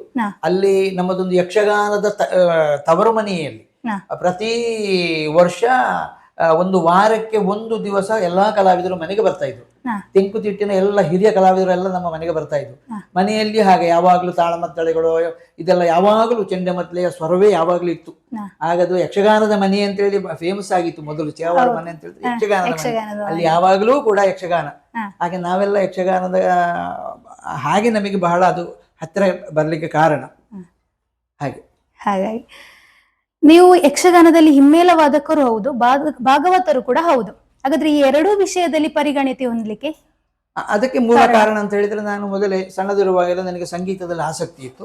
ನಾನು ಮತ್ತೆ ಸಂಗೀತ ಕಲಿತ ಮೇಲೆ ನನಗೆ ಸಂಗೀತದ ಎಲ್ಲಾ ರಾಗಗಳು, ಸಾಧಾರಣ ಯಕ್ಷಗಾನದಲ್ಲಿ ಪ್ರಚಲಿತವಿರುವಂತಹ ರಾಗಗಳೆಲ್ಲ ನನಗೆ ಬಂದಾದ ಮೇಲೆ ತಾಳ ಮತ್ತೆ ಹೇಗೆ ಉಂಟಲ್ಲ, ಮತ್ತೆ ಬೇಕಾದ್ದು ಒಂದೇ ಮನಸ್ಸಿದ್ರೆ ಮಾರ್ಗ ಇದೆ. ಹಾಗೆ ನಾನು ಮುಂದುವರಿಸಿಕೊಂಡು ಹೋದೆ. ನನಗೆ ಮತ್ತೆ ನನ್ನ ಇಷ್ಟದ ಭಾಗವತರಂದ್ರೆ ಪದ್ಯಾಣ ಗಣಪತಿ ಭಟ್ರು, ಹೊಳ್ಳರು, ಇವರು ನನ್ನ ಇಷ್ಟದ ಭಾಗವತ. ಅದಕ್ಕಿಂತ ಮೊದಲು ಪಾಪ ಅವರು ತೀರಿ ಹೋದರು, ಮಂಡೆಚ್ಚರು. ನಮ್ಮ ಯಕ್ಷಗಾನ ಪ್ರಪಂಚದಲ್ಲಿ ತುಳುವನ್ನ ಅನುಸರಿಸಿದವರೇ ನಮ್ಮ ದಾಮೋದರ ಮಂಡೇಚ ಅಂತಲ್ಲ ಫೇಮಸ್ ಕಲಾವಿದರು, ಒಳ್ಳೆ ಕಲಾವಿದರು, ಸಂಗೀತಗಾರರು, ಒಳ್ಳೆ ಸಂಗೀತ ಕಲಿತವರು. ಅವರಿಂದ ನಾನು ಮತ್ತು ಪ್ರಚಲಿತನಾದ್ದು ಒಳ್ಳೆ ಕಲಾವಿದರು. ಅವರಿಂದಲೇ ನನಗೆ, ನಾನೀಗ ಯಾವುದಾದ್ರೂ ಯಕ್ಷಗಾನದ ಹಾಡುಗಾರಿಕೆ ಹಾಕ್ತಿದ್ರೆ ಸಾಧಾರಣ ಸೆಮಿ ಕ್ಲಾಸಿಕಲ್ ನಲ್ಲಿ ಮಂಡೇಚರ ಟೈಪ್ ನಲ್ಲಿ ನಾನು ಹಾಡುವಂತಹದ್ದು, ಅವರ ಅನುಕರಣೆಯನ್ನು. ಹೌದು ಹೌದು ಹಾಗೆ. ಆದ್ರೆ ಹಿಂದೆ ಚೇವಾರಿನಲ್ಲಿ ಉಂಟಲ್ಲ ಸರ್, ಮಾಂಬಾಡಿ ಸುಬ್ರಹ್ಮಣ್ಯ ಭಟ್ಟರು ಮತ್ತು ನಿಮ್ಮ ತಂದೆಯವರಾದಂತಹ ರಾಮಕೃಷ್ಣ ಕಾಮತ್ ಅವರು ಅವರಿರುವಂತಹ ಆ ಸಂದರ್ಭದಲ್ಲಿ ದೊಡ್ಡದಾದಂತಹ ಜುಗುಲ್ಬಂದಿ ಒಂದು ಕಾರ್ಯಕ್ರಮ ನಡೆದಿತ್ತು. ಆ ಕಾರ್ಯಕ್ರಮದ ಬಗ್ಗೆ ನಿಮ್ಮ ಅದಂದ್ರೆ, ನಾನು 1982ರಲ್ಲಿ ಸೈಂಟ್ ಫಿಲೋಮಿನಾ ಕಾಲೇಜಲ್ಲಿ ಕಲಿತಾ ಇದ್ದೆ, ಆಗ BSc ಸೆಕೆಂಡ್ ಇಯರ್. ಆಗ ನಮ್ಮ ತಂದೆಯವರಿಗೊಂದು ಸನ್ಮಾನ ಮಾಡಲಿಕ್ಕೆ ಇಲ್ಲಿ ಒಂದು ಕಮಿಟಿ ಎಲ್ಲ ಮಾಡಿದ್ರು. ಅಷ್ಟರವರೆಗೆ ದೊಡ್ಡ ಸನ್ಮಾನ ತಂದೆಯವರಿಗೆ ಮಾಡಿರ್ಲಿಲ್ಲ. ಹಾಗೆ ತಂದೆಯವರಿಗೊಂದು ಸನ್ಮಾನ ಮಾಡಬೇಕು, ಊರಿನಲ್ಲಿ ಹುಟ್ಟೂರ ಸನ್ಮಾನ ಮಾಡಬೇಕು ಅಂತ ಹೇಳಿ ಊರಿನವರೆಲ್ಲ ಒಂದು ಕಮಿಟಿ ಎಲ್ಲ ಮಾಡಿ ಬಹಳ ದೊಡ್ಡ ಒಂದು ಕಾರ್ಯಕ್ರಮ ಮಾಡಿದ್ರು. ಆ ಕಾರ್ಯಕ್ರಮಕ್ಕೆ ಎಡನೀರು ಸ್ವಾಮಿಗಳು ಬಂದಿದ್ರು. ಅವರ ದಿವ್ಯ ಹಸ್ತದಿಂದ ನಮ್ಮ ಮನೆಗೂ ಕೂಡ ಸ್ವಾಮಿಗಳು ಬಂದಿದ್ರು. ಅದಕ್ಕೆ ಫೋಟೋಸ್ ಎಲ್ಲ ಇಲ್ಲಿವೆ. ಅವರು ಬಂದು ಅವರ ಪಾದ ಪೂಜೆ ಎಲ್ಲ ಮಾಡಿದ ಮೇಲೆ ಆಗಿನ ಕಾಲದ ಹೈಯೆಸ್ಟ್ ಸಭೆ ಕೂಡ ಇತ್ತು. ಅಲ್ಲಿ ಚತುರ್ಜನ್ಮ ಮೋಕ್ಷ ಎಂಬ ಯಕ್ಷಗಾನದ ಪ್ರಸಂಗ ಆಟ ಕೂಡ ಇತ್ತು. ಅದರಲ್ಲಿ ತಂದೆಯವರಿಗೆ ಸನ್ಮಾನ ಬಹಳ ಗೌಜಿಯಲ್ಲಿ ಆಯ್ತು. ಆಗ ವಿಶೇಷ ಏನು ಅಂತ ಹೇಳಿದ್ರೆ, 5 ಜನರು ಇದ್ದುಕೊಂಡು ನಾವು ಒಂದು ಜುಗುಲ್ ಮದ್ದಿ ಮಾಡಬೇಕು ಅಂತ ಚಂಡೆವಾದನ 5 ಪೀಠಿಗೆ ಬಾರಿಸುವುದು ಅಂತ ಹೇಳಿದೆ ಯಕ್ಷಗಾನದಲ್ಲಿ. ಅದಕ್ಕೆ 5 ಜನರು ಇದ್ದುಕೊಂಡು ಒಂದು ಯಕ್ಷಗಾನದ ಪೀಠಿಗೆಯನ್ನು ಬಾರಿಸುವ ಅಂತ ಹೇಳುವಂತ ತೀರ್ಮಾನಕ್ಕೆ ಬಂದರು. ಹಾಗಿದ್ರೆ ಕಲಾವಿದರು ಯಾರು ಅಂತ ಹೇಳುವಾಗ ನಾವೇ ಇದ್ದುಕೊಂಡು ಇದು ಮಾಡುವಾಗ ನಮ್ಮ ತಂದೆಯವರು ಮೈನು, ಆಮೇಲೆ ಅವರ ತಮ್ಮ ಜನಾರ್ದನ ಕಾಮತ್ ಅಂತ, ಅವರು ಕೂಡ ಒಳ್ಳೆ ಹಿಮ್ಮೇಳವಾದಕರು. ಅವರು ಚೆಂಡೆ ಎಲ್ಲ ಒಳ್ಳೆ ಬಾರಿಸ್ತಾ ಇದ್ರು, ಮತ್ತೆ ಒಳ್ಳೆ ಕೈ ಅವರು. ಆಮೇಲೆ ಕುದುರೆಗೂಡಲ ರಾಮ್ ಭಟ್ರು, ಮತ್ತೆ ಮಾಂಬಾಡಿ ಸುಬ್ರಹ್ಮಣ್ಯ ಭಟ್ರು. ಮಾಂಬಾಡಿ ಸುಬ್ರಹ್ಮಣ್ಯ ಭಟ್ರಾಗ ನಮ್ಮಿಂದ ಸ್ವಲ್ಪ ಸೀನಿಯರ್ ಅಷ್ಟೇ. ಆಮೇಲೆ ನಾನು, ಹೀಗೆ 5 ಜನ ಇದ್ದುಕೊಂಡು ಜುಗುಲು ಬಂದು ನಾವು ಚೆಂಡೆಯನ್ನು ಒಂದು 50 ಮಿನಿಟ್ ಬಾರಿಸಿದ್ದೇವೆ. ಭಾರಿ ಚಂದ ಆಗಿದೆ, ಒಳ್ಳೆದಾಗಿದೆ. ನಿಮ್ಮ ಕಾಲದಲ್ಲಿ ಯಕ್ಷಗಾನ ಅಭ್ಯಾಸ ಎಲ್ಲ ಯಾವ ರೀತಿಯಲ್ಲಿ ಇತ್ತು ಸರ್, ಹಿಂದಿನ ಕಾಲದಲ್ಲಿ ಅಂತ ಹೇಳಿದ್ರೆ? ಹಿಂದಿನ ಕಾಲದಲ್ಲಿ ಅಂತ ಹೇಳಿದ್ರೆ ಒಬ್ರು ಗುರುಗಳು ಬೇಕೇ ಬೇಕು. ಗುರುಗಳ ಸಮ್ಮುಖದಲ್ಲಿಯೇ ಗುರುಮುಖೇನವೇ ಯಕ್ಷಗಾನ ಕಲಿಬೇಕು, ಆಗೆಲ್ಲ. ಮತ್ತೆ ಧರ್ಮಸ್ಥಳದಲ್ಲಿ ಕೇಂದ್ರಗಳು ಅಂದ್ರೆ ಅವರದು ಒಬ್ಬರ ಒಳ್ಳೆಯ ನುರಿತ ಒಬ್ಬರ ಕಲಾವಿದರನ್ನು ಸೆಲೆಕ್ಟ್ ಮಾಡಿ ಅಲ್ಲಿ ಒಬ್ಬರ ಅಧ್ಯಾಪಕರನ್ನಾಗಿ ನೇಮಿಸಿ ಅವರ ಅಂಡರ್ನಲ್ಲಿ ಮತ್ತೆ ವಿದ್ಯಾರ್ಥಿಗಳು ಕಲಿಯುವಂತಹದ್ದು. ಹಾಗೆ ಕಲಿತರೆ ಮಾತ್ರ ಅದು ಅದಕ್ಕೆ ಪ್ರಾಶಸ್ತ್ಯ ಇರುವುದು ಮತ್ತು ಅದು ಎಷ್ಟೋ ವರ್ಷಕ್ಕೆ ಬಾಳ್ಲಿಕ್ಕೆ ಕಾರಣವೂ ಹಾಗೆ. ಆದ್ದರಿಂದ ಯಾವುದೇ ಕಲೆ ಇರಲಿ, ಯಕ್ಷಗಾನ ಇರಲಿ, ಭರತನಾಟ್ಯ ಇರಲಿ, ಕೂಚುಪುಡಿ ಇರಲಿ, ಇಂತಹ ಪ್ರಕಾರಗಳು ಎಂಥದ್ದಿದ್ರೂ ಕೂಡ ಗುರುಮುಖೇನವೇ ಕಲಿಬೇಕು. ಮೊದಲೆಲ್ಲ ಗುರುಮುಖೇನವೇ ಕಲಿತಾ ಇದ್ದದ್ದು. ಮತ್ತೆ ನಮ್ಮ ತಂದೆಯವರು ಹೇಳ್ತಾ ಇದ್ರು, ಮೊದಲೆಲ್ಲ ಹೇಗೆ ಅಂತ ಹೇಳಿದ್ರೆ, ಈ ಮೇಳಕ್ಕೆಲ್ಲ ಹೋಗುವಾಗ ಸಣ್ಣ ಸಣ್ಣ ಕಲಾವಿದರೆಲ್ಲ ಈ ದೊಡ್ಡ ಕಲಾವಿದರ ಅವರ ಎಂತದ್ದು ಬಟ್ಟೆಯನ್ನು ತೊಳೆಯುವುದು ಮತ್ತೆ ಅವರ ಪಾದ ಸೇವೆ ಇದೆಲ್ಲ ಮಾಡುವಂತಹದ್ದು. ಹಾಗೆ ಮಾಡಿದ್ರೆ ಅವರಿಗೆ ಒಂದು ಗುರು ಭಕ್ತಿ ಅಂತ ಹೇಳುವಂತ ಭಾವನೆಯಲ್ಲಿ ಅವರಿಗೆ ಹಾಗೆ ಮುಂದುವರಿತಾ ಇದ್ರು ಮೊದಲಿನ ಕಾಲದಲ್ಲಿ. ಈಗೆಲ್ಲ ಅಂತಹ ಇದೇನಿಲ್ಲ, ಅದನ್ನು ನೋಡಿದ್ರೆ ಈಗಿನ ಅವರಿಗೆಲ್ಲ ಆಗುದಿಲ್ಲ. ಮೊದಲೆಲ್ಲ ಹಾಗೆ ನಡೀತಾ ಇತ್ತು. ಒಬ್ಬರು ಗುರು ಅಂತ ಹೇಳಿಸಿಕೊಳ್ಳಿಕ್ಕೆ ಬಹಳ ಸಂತೋಷ ಇತ್ತು ಅವರಿಗೆ. ಹಾಗೆ ಈಗಲೂ ಹೇಳ್ತಾರೆ, ಹಳೆ ಕಲಾವಿದರು ನನ್ನ ಗುರುಗಳು ಭಟ್ರೆ ಚಂದು ಇವರೆಲ್ಲ ಅಂತೆಲ್ಲ ಹೇಳ್ತಾ ಇದ್ರು ಈಗಲೂ ಕೂಡ. ಹಾಗೆ ಅಂತಹ ಸಂದರ್ಭದಲ್ಲಿ ಆ ವರ್ಷ, ಮೊದಲನೇ ವರ್ಷದಲ್ಲಿ ಯಕ್ಷಗಾನಕ್ಕೆ ಅಷ್ಟೇ ಬೆಲೆ ಇತ್ತು. ಅದು ಈಗ ನಾವು ಕಾಡ್ತೇವೆ. ಈಗಿನ ಯಕ್ಷಗಾನ ಮತ್ತು ಮೊದಲನೇ ಯಕ್ಷಗಾನ ತುಂಬಾ ಅಜಗಜಾಂತರ ವ್ಯತ್ಯಾಸ. ಹೌದು ಸರ್, ಅದಂತ ಹೇಳಿದ್ರೆ ಗುರುಗಳ ಮುಖಾಂತರ ನೀವು ಹೇಳಿದ್ರಿ. ಅದೇ ಈಗಿನ ಜನರೇಷನ್ ಅಲ್ಲಿ ಈಗ ನಾವು ಯೂಟ್ಯೂಬ್ ಅಲ್ಲೆಲ್ಲ ಯಕ್ಷಗಾನ ಆಗ್ತೇವೆ, ಅದನ್ನು ನೋಡಿ ಕೂಡ ಕಲಿತೇವೆ. ಈ ಗುರುಗಳ ಮುಖಾಂತರವಾಗಿ ನಾವು ಕಲಿಯುವ ಯಕ್ಷಗಾನವು ಯೂಟ್ಯೂಬ್ ನೋಡಿ ನಾವೀಗ ಕಲಿತೇವಲ್ಲ, ಇದರ ವ್ಯತ್ಯಾಸ ಹೇಗೆ ಬರ್ಬೋದು ಸರ್? ವ್ಯತ್ಯಾಸ ತುಂಬಾ ವ್ಯತ್ಯಾಸ ಇದೆ. ಯಾಕೆಂತ ಹೇಳಿದ್ರೆ ಅದರಲ್ಲಿ ಈ ಯಕ್ಷಗಾನದಲ್ಲಿ ಇರುವಂತಹ ಸೆನ್ಸಿಟಿವ್ ಭಾಗಗಳು, ಈಗ ನಾಟ್ಯದಲ್ಲಿ ಆಗಲಿ ಅಥವಾ ಹಿಮ್ಮೇಳದ ಚೆಂಡೆ ಆಗಲಿ ಮೊದಲೇ ಆಗಲಿ, ಚೆಂಡೆಯಲ್ಲಿ ಆದ್ರೂ ಕೂಡ ಅದರ ಉರುಳಿಗೆಯಲ್ಲಿ 2 ಉರುಳಿಗೆಗಳು ಉಂಟು, ಒಂದು ತ್ವರಿತ ಉರುಳಿಗೆ ಮತ್ತೊಂದು ಉರುಳಿಗೆ ಅಂತ. ಅವುಗಳನ್ನು ಸರಿಯಾಗಿ ಬಾರಿಸುವಂತಹದ್ದು, ತಾಳಕ್ಕೆ ಸರಿಯಾಗಿ ಬಾರಿಸುವಂತಹದ್ದು, ನಿಧಾನವಾಗಿ ಬಾರಿಸುವಂತಹದ್ದು, ಇದೆಲ್ಲ ಗುರುಮುಖಿಯನ್ನು ಕಲಿಯುವಂತಹದ್ದು. ನಾವು ಯೂಟ್ಯೂಬ್ ಅನ್ನು ಕಲ್ತರೆ, ಯೂಟ್ಯೂಬಿನ ಮುಖಾಂತರವಾಗಿ ಕಲ್ತರೆ ಯಕ್ಷಗಾನ ಆರ್ಟಿಸ್ಟ್ಗಳಾಗಿ ಆಗಬಹುದು, ಕಷ್ಟ ಆಗುದಿಲ್ಲ. ಆದ್ರೆ ನನ್ನ ಅನಿಸಿಕೆ ಪ್ರಕಾರ ಗುರುಮುಖೇನವೇ ಕಲ್ತ್ರೆ ಅದಕ್ಕೆ ಪ್ರಾಶಸ್ತ್ಯ ಜಾಸ್ತಿ, ಅದು ಪರ್ಮನೆಂಟ್ ಆಗಿ ಉಳಿತದೆ ಅಂತ ಲೆಕ್ಕ. ನಮಗೆ ಒಮ್ಮೆಗೆ ನೋಡಿ ಕಲಿಬಹುದು. ಈಗಿನ ಜನರೇಷನ್ ಯೂಟ್ಯೂಬ್ ನಲ್ಲಿ ಇರುವಂತಹದ್ದು ಎಲ್ಲ ಪ್ರಕಾರಗಳನ್ನು ನೋಡಿಯೇ ಕಲಿಯುವವರೇ ಜಾಸ್ತಿ, ಇಲ್ಲ ಅಂತ ಹೇಳುದಿಲ್ಲ ನಾನು. ಆದ್ರೆ ಅದು ಇದ್ದುಕೊಂಡು ಯಾರಾದ್ರೂ ಒಬ್ರು ಗುರುಗಳನ್ನು ಕಾಂಟ್ಯಾಕ್ಟ್ ಮಾಡಿ ಕಲಿಯುವುದು ಮತ್ತೂ ಒಳ್ಳೇದು. ಹೌದು, ಮುಂದುವರಿಸೋದು ಮತ್ತೂ ಒಳ್ಳೇದು. ಹಿಂದೆ ನಡೆಯುತ್ತಿದ್ದ ಗುರುಕುಲ ಪದ್ಧತಿಗೂ ಈಗಿನ ತರಬೇತಿಗೂ ಇರುವ ವ್ಯತ್ಯಾಸ ಏನು ಸರ್? ಅದೇ ನಾನು ಹೇಳಿದೆ, ಗುರುಕುಲ ಪದ್ಧತಿ ಅಂತ ಹೇಳಿದ್ರೆ ಹಾಗೆ ಗುರುಗಳು ಅವರ ಪೂಜೆ ಮಾಡುವಂತಹದ್ದು, ಹೀಗೆ ಆ ಭಕ್ತಿ ಮೊದಲಿತ್ತು. ಭಕ್ತಿ ಹಾಗೆ ಅದರಲ್ಲಿ ಅವರಿಗೆ ಮನಸ್ಸಿತ್ತು. ನನಗೆ ಅವರಿಗೆ ಕಲ್ತಂತದ್ದು ನನಗೆ ಅವರು ಅರ್ಪಿಸಬೇಕು ಹೇಳುವಂತ ಮನೋಭಾವ ಅವರಿಗಿತ್ತು. ಆದ್ದರಿಂದ ಗುರುಗಳು ಹಾಗೆ ಮಕ್ಕಳ ಮೇಲೆ ಒಂದು ಇದರಲ್ಲಿ ಅವರ ಆಶೀರ್ವಾದ ಯಾವಾಗ್ಲೂ ಇತ್ತು. ಯಾವಾಗಲೂ ಯಾವುದೇ ಕಲೆ ಇದ್ರೂ ಕೂಡ ಗುರುಗಳ ಆಶೀರ್ವಾದ ಬಹಳ ಪ್ರಾಮುಖ್ಯ. ಅದು ಮನೆಯಲ್ಲಿ ಆದ್ರೂ ಹಾಗೆ ತಂದೆ ತಾಯಿಂದರ ಆಶೀರ್ವಾದ ಮಕ್ಕಳಿಗಿದ್ರೆ ಮಾತ್ರ ಅವರು ಮುಂದುವರಲಿಕ್ಕೆ ಸಾಧ್ಯ. ಹಾಗೆ ಆದ್ದರಿಂದ ಈಗಿನ ಪದ್ಧತಿ ಅಂತ ಹೇಳಿದ್ರೆ ಹಾಗೆ ಅದೇ ನಾವು ಈಗಿನ ಯಕ್ಷಗಾನದಲ್ಲೆಲ್ಲ ಕಾಣ್ತೇವೆ. ಅದರಲ್ಲಿ ಏನು ಅಂತ ಹೇಳಿದ್ರೆ ಕೆಲವು ಕಾಲಗಳು ಅಂತ ಹೇಳಿದೆ ಯಕ್ಷಗಾನದಲ್ಲಿ. 1ನೇ ಕಾಲ, 2ನೇ ಕಾಲ, 3ನೇ ಕಾಲ ಅಂತ ಹೇಳಿದೆ. ಅದು ಸರಿಯಾಗಿ ಗೊತ್ತಿರಬೇಕು. ಈಗ ಒಂದು ಮೇಳದ ಒಂದು ಆಟ 9 ಗಂಟೆಗೆ ಅಥವಾ 8ವರೆಗೆ ಸ್ಟಾರ್ಟ್ ಆದ್ರೆ ಶುರುವಿಗೆ ಸ್ತ್ರೀ ವೇಷ ಇದೆಲ್ಲ ಆದ್ಮೇಲೆ ಮತ್ತೆ 9:30, 10 ಗಂಟೆಗೆ ಪೀಟಿಗೆ ಪ್ರಸಂಗ ಪ್ರಾರಂಭ ಆಗುವಾಗ ಅದು ಒಂದು 12 ಗಂಟೆಯವರೆಗೆ ಒಂದು ಕಾಲ ಇರ್ತದೆ. ಆಮೇಲೆ 1 ಗಂಟೆ 2 ಗಂಟೆಯ ನಂತರ ಸ್ವಲ್ಪ ಹೆಚ್ಚು ಫಾಸ್ಟ್ 2ನೇ ಕಾಲ. ಆಮೇಲೆ 4 ಗಂಟೆ ನಂತರ ಬೆಳಿಗ್ಗೆ ಅದು ಹೈಯೆಸ್ಟ್ ಫಾಸ್ಟ್. ಆ ರೀತಿಯಲ್ಲಿ ಹೋಗ್ತಾ ಇತ್ತು ಮೊದಲು. ಈಗ ಹಾಗೇನಿಲ್ಲ. ಅದು ಹಾಗೆ ರಾಗಗಳು ಹಾಗೆ ಯಕ್ಷಗಾನದ ಭಾಗವತರು ಕೂಡ ಹಾಗೆ ರಾಗಗಳಲ್ಲಿಯೂ ಕೂಡ ಆಯಾಯ ಕಾಲಕ್ಕೆ ಅನುಸರಿಸಿ ರಾಗಗಳನ್ನು ಹಾಕ್ತಾ ಇದ್ರು ಮೊದಲೆಲ್ಲ. ಸಾಧಾರಣ ಈ ಮೋಹನ ರಾಗ ಅಂತ ಹೇಳಿದ್ರೆ ಅದು ಸಾಧಾರಣ 2 ಗಂಟೆ 3 ಗಂಟೆಯ ನಂತರವೇ ಹಾಕಬೇಕು. ಈಗ ಹಾಗೇನಿಲ್ಲ. ಈಗಿನ ಕಲಾವಿದರು ಪ್ರಾರಂಭದಲ್ಲಿ ಮೋಹನ ರಾಗ ಹಾಕ್ತಾರೆ, ಮೋಹನ ರಾಗ ಹಾಕ್ತಾರೆ. ಅಂದ್ರೆ ಅದು ತಿಳಿಯದೆ ಮಾಡುವುದೋ ತಿಳಿದು ಗೊತ್ತಿಲ್ಲ, ಅದನ್ನು ವಿಮರ್ಶೆ ಮಾಡುವವರು ಯಾರು ಇಲ್ಲ. ಹಾಗೆ ಸರ್, ಹಾಗಾದ್ರೆ ಈಗ ಯಕ್ಷಗಾನ ರಂಗದಲ್ಲಿ ಕಷ್ಟಗಳು ಇರುತ್ತದೆ, ಸುಖಗಳು ಇರುತ್ತದೆ. ಈ ರೀತಿಯಾಗಿ ಹೇಳ್ತಿದ್ರೆ ನಿಮ್ಮ ಸುಖದ ಕ್ಷಣ ಮತ್ತೆ ಕಷ್ಟದ ಕ್ಷಣ ಅಂತ ಹೇಳ್ತಿದ್ರೆ? ಅಲ್ಲ, ಕಷ್ಟದ ಕ್ಷಣ ನಮಗೆ ಆ ಸಂದರ್ಭದಲ್ಲಿ ಕಷ್ಟದ ಕ್ಷಣ ಬರ್ಲಿಲ್ಲ. ಮತ್ತೆ ನಮಗೆ ಏನು ಅಂತ ಹೇಳಿದ್ರೆ ಯಕ್ಷಗಾನಕ್ಕೆ ನಾವು ಯಾವಾಗ ಒಮ್ಮೆ ಅಟ್ರಾಕ್ಟ್ ಆದ ಮೇಲೆ ನಾವು ಅದರಲ್ಲಿಯೇ ತುಂಬಿಕೊಂಡಿರ್ತೇವೆ. ಒಂದು ಯಕ್ಷಗಾನ ಕಲಾವಿದಂತಲ್ಲಿ ಆಗುವಾಗ ಅವನಿಗೆ ಅದರದ್ದೇ ನೆನಪು ಹೆಚ್ಚಿರ್ತದೆ. ಒಂದು ಆಟದ್ದೋ ಅಥವಾ ಅಲ್ಲಿ ಹೋಗಿ ಭಾಗವಹಿಸುವಂತದ್ದು ಹೆಚ್ಚಿರ್ತದೆ. ಅದರೊಟ್ಟಿಗೆ ಮನೆಯ ವ್ಯವಸ್ಥೆಯು ನಮಗೆ ನಮ್ಮ ಜವಾಬ್ದಾರಿ ಇರ್ತದೆ. ಹಾಗೆ ಮದುವೆ ಎಲ್ಲ ಆದ ಮೇಲೆ ಮನೆಯವರದ್ದು ನೋಡಿಕೊಳ್ಬೇಕು, ಅದರ ಒಟ್ಟೊಟ್ಟಿಗೆ ಅಲ್ಲಿಗೂ ಹೋಗ್ಬೇಕು. ಹಾಗೆ ಆ ಸಂದರ್ಭದಲ್ಲಿ ತೊಂದರೆ ಇಲ್ಲ, ಮನೆಯವರದ್ದು ಒಳ್ಳೆ ಸಪೋರ್ಟ್ ಕೂಡ ಇತ್ತು. ಈಗ ನಿಮ್ಮ ಮನೆಯವರ ಸಪೋರ್ಟ್ ಫುಲ್ ಸಪೋರ್ಟ್ ಇದೆ, ತೊಂದರೆ ಇಲ್ಲ. ಮತ್ತೆ ಒಂದೊಂದು ಸಂದರ್ಭದಲ್ಲಿ ಸ್ವಲ್ಪ ಕಷ್ಟ ಆಗ್ತದೆ. ಯಾಕೆಂದ್ರೆ ನಮಗೆ ಮನೆ ಬಿಟ್ಟು ಮನೆಯವರು ಈಗ ಎಲ್ಲ ಮಕ್ಕಳೆಲ್ಲ ಮದುವೆ ಆಗಿ ಹೋದ್ರು. ಇನ್ನು ಒಬ್ಳಿಗೆ ಮೊನ್ನೆಗೆ 3ನೇವಳು ನನಗೆ ಜಾಬ್ ಆಯ್ತು. ಮಕ್ಕಳೆಲ್ಲ ಏನ್ ಮಾಡ್ತಿದ್ದಾರೆ ಸರ್? ಅವರಿಗೆ ಯಕ್ಷಗಾನದಲ್ಲೆಲ್ಲ ಒಳ ಉಂಟಾ? ಅಲ್ಲ, ಆಸಕ್ತಿ ಅಂತ ಹೇಳಿದ್ರೆ ದೊಡ್ಡವಳಿಗೆ ಭರತನಾಟ್ಯದಲ್ಲಿ ಆಸಕ್ತಿ ಇತ್ತು. ಅವಳು ಮತ್ತೆ ಮದುವೆ ಆಗಿ ಈಗ ಬೆಂಗಳೂರಲ್ಲಿ ಸೆಟಲ್ಮೆಂಟ್ ಆಗಿದ್ದಾಳೆ. ಆಮೇಲೆ 2ನೇವಳು ಅವಳು ಸಂಗೀತದಲ್ಲೇ ಭಾರಿ ಹುಷಾರಿದ್ಲು. ನಾನೇ ಸಂಗೀತ ಕಲಿಸಿದ್ದು. ಅವಳು ಕಲೋತ್ಸವದಲ್ಲಿ 5-6 ವರ್ಷ ಕೂಡ ಫಸ್ಟ್ ಎ ಗ್ರೇಡ್ ಕ್ಲಾಸಿಕಲ್ ಅಲ್ಲಿ. ಹಾಗೆ ಅವಳು ಯಕ್ಷಗಾನದಲ್ಲಿ ಕೂಡ 1 ವರ್ಷ ಅವಳು ಪಾರ್ಕ್ ಮಾಡಿದ್ದಾಳೆ, ಸ್ತ್ರೀ ವೇಷ ಮಾಡಿ. ನಾವು ಸ್ಟೇಟ್ ಲೆವೆಲ್ಗೆ ಅವಳನ್ನು ಕರ್ಕೊಂಡು ಹೋಗಿದ್ದೇವೆ. ಹೌದು. 3ನೇವಳು ರಕ್ಷಾ, ಅವಳು ಭರತನಾಟ್ಯದಲ್ಲಿ ಬಹಳ ಹುಷಾರು. ಅವಳಿಗೆ ಕಲಿತಾ ಇದ್ದಾಳೆ. ಈಗ ಮೊನ್ನೆ ಅವಳಿಗೆ ಪರೀಕ್ಷೆ ಆಯ್ತು, ಸೀನಿಯರ್ ಎಕ್ಸಾಮ್ ಆಯ್ತು. ಅವಳು ಕೂಡ ಯಕ್ಷಗಾನದ ಆರ್ಟಿಸ್ಟ್, ಯಕ್ಷಗಾನದಲ್ಲಿ ವೇಷ ಮಾಡ್ಲಿಕ್ಕೆ ಉತ್ಸುಕತೆ ಇದೆ. ಹಾಗೆ ಇತ್ತೀಚೆಗೆ ಕೆಲವು ಆಟಗಳಲ್ಲಿ ಪಾತ್ರ ಮಾಡಿದ್ದಾಳೆ ಅವಳು. ಆದ್ರೆ ನಿಮ್ಮ ಪರಂಪರೆ ಬೆಳೆದುಕೊಂಡು ಹೋಗಿ. ಅವಳಿಗೂ ಯಕ್ಷಗಾನದಲ್ಲಿ ಇಂಟ್ರೆಸ್ಟ್ ಇದೆ. ಆದ್ರೆ ಒಂದು ಅವರಿಗೆ ಸಾಂದರ್ಭಿಕವಾಗಿ ಅವರದ್ದು ಪ್ರಾಮುಖ್ಯವಾಗಿ ಇರುವಂತಹದ್ದು ಮುಂದೆ ಯಾವ್ದು ಅಂತ ಹೇಳಿದ್ರೆ ಕೆಲಸ, ಜಾಬ್. ಅದರ ಒಟ್ಟೊಟ್ಟಿಗೆ ಇದ್ದುಕೊಂಡು ಇದನ್ನು ಮಾಡ್ಲಿಕ್ಕೆ ಅವರು ಹೋಗಬೇಕು. ಅದು ಅವರವರಿಗೆ ಅವರವರ ಕೆಪಾಸಿಟಿ. ನನಗೆ ಹೇಳ್ತಿದ್ರು, ನನಗೂ ಹಾಗೆ. ಯಾಕಂತ ಹೇಳಿದ್ರೆ ನಾನು ಕೃಷಿಕದ ಅದರ ಒಟ್ಟೊಟ್ಟಿಗೆ ಶಾಲೆಗೂ ಹೋಗ್ಬೇಕು, ಶಾಲೆಯ ಒಟ್ಟಿಗೆ ಮನೆಯನ್ನು ನೋಡ್ಬೇಕು, ಅದರ ಒಟ್ಟಿಗೆ ಯಕ್ಷಗಾನಕ್ಕೂ ಹೋಗ್ಬೇಕು. ಇದೆಲ್ಲ ಯಾಕಂದ್ರೆ ನಮ್ಮ ಪರಿಶ್ರಮದಿಂದ ಒಬ್ಬನಿಗೆ ಹಸಿವು ಅಂತ ಹೇಳಿದ್ರೆ ಮಾತ್ರ ಅದು ಆಗ್ತದೆ. ನನಗೆ ಬೇಕು ಅಂತ ಹೇಳುವಂತ ಮನಸ್ಸಿದ್ರೆ ಯಾವುದನ್ನು ನಾವು ಮಾಡ್ಲಿಕ್ಕೆ ಸಾಧ್ಯತೆ ಇದೆ. ಹೌದು ಸರ್. ಹಾಗೆ ಹೇಳ್ತಿದ್ರೆ ಈಗ ಮಕ್ಕಳಿಗೆ ಯಕ್ಷಗಾನ ಎಲ್ಲ ನೋಡಿ ಅವರಿಗೆ ಕೂಡ ಒಂದು ಇಂಟ್ರೆಸ್ಟ್ ಆಗ್ತದೆ, ನಾವು ಮಾಡ್ತೇವೆ ಅಂತ.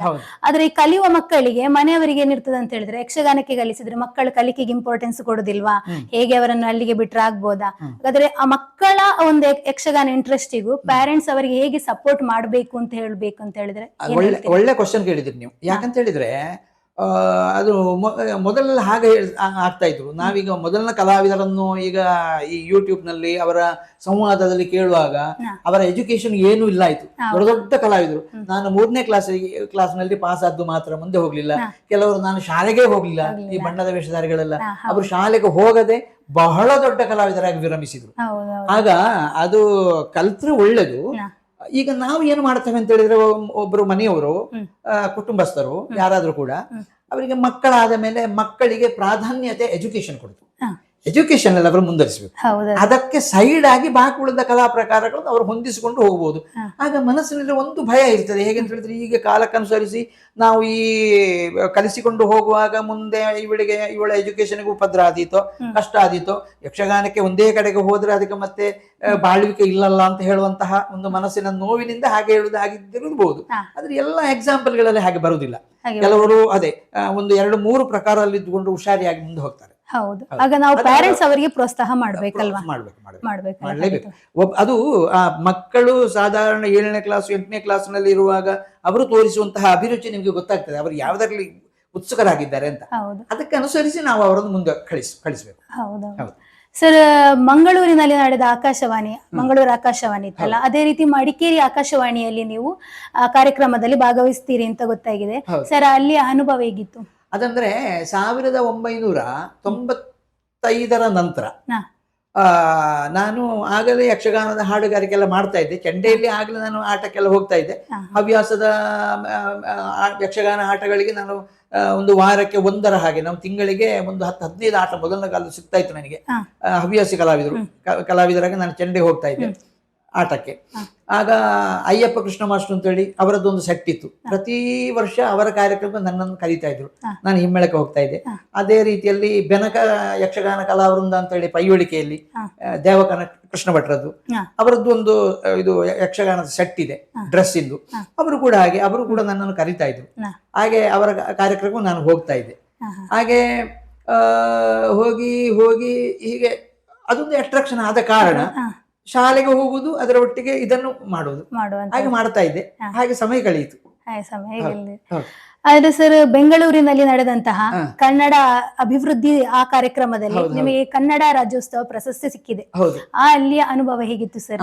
ಅದು ಹೇಳೋದಕ್ಕೆ ಮೊದಲು ಮತ್ತೊಂದು ವಿಷಯ ಏನಂತ ಹೇಳಿದ್ರೆ, ಈ ನಾನಾಗ ಹೇಳಲಿಕ್ಕೆ ಹೊರಟದ್ದು ಯಾವುದು ಅಂತ ಹೇಳಿದ್ರೆ, ಈ ಚೇವರ್ನಲ್ಲಿ ಯಕ್ಷಕಲಾ ಭಾರತಿ ಒಂದು ಇದಿತ್ತು, ಸಂಘ ಇತ್ತು, ಒಂದು ಸಂಸ್ಥೆ ಇತ್ತು.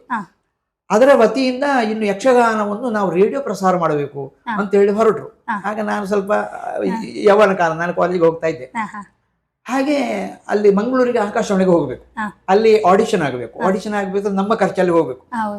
ಆಗ ನಾನು ಇದಕ್ಕೆ ಚೆಂಡೆಗೆ ಇದ್ದೆ, ಮತ್ತೆ ನಾನು ಮದ್ದಳೆಗಿದ್ದೆ ಶುರುವಿಗೆ. ಚೆಂಡೆಗೆ ತಂದೆಯವರಿದ್ರು, ಪದ್ಯಕ್ಕೆ ನಮ್ಮ ತೆಂಕಬೈಲು ತಿರುಮಲ ಶಾಸ್ತ್ರಿಗಳಿದ್ರು. ಹಾಗೆ ಅಲ್ಲಿ ಹೋಯ್ತು, ಆಡಿಷನ್ ಎಲ್ಲ ಆಗಿ ನಮ್ಮದು ಸೆಲೆಕ್ಟ್ ಆಯ್ತು. ಅಲ್ಲಿ ಕೆಲವು ವರ್ಷ, ಒಂದು 3-4-5 ವರ್ಷ ರೇಡಿಯೋ ಆಕಾಶವಾಣಿಯಲ್ಲಿ ನಮ್ಮದು ಮೂಡಿ ಬಂತು ಕಾರ್ಯಕ್ರಮ.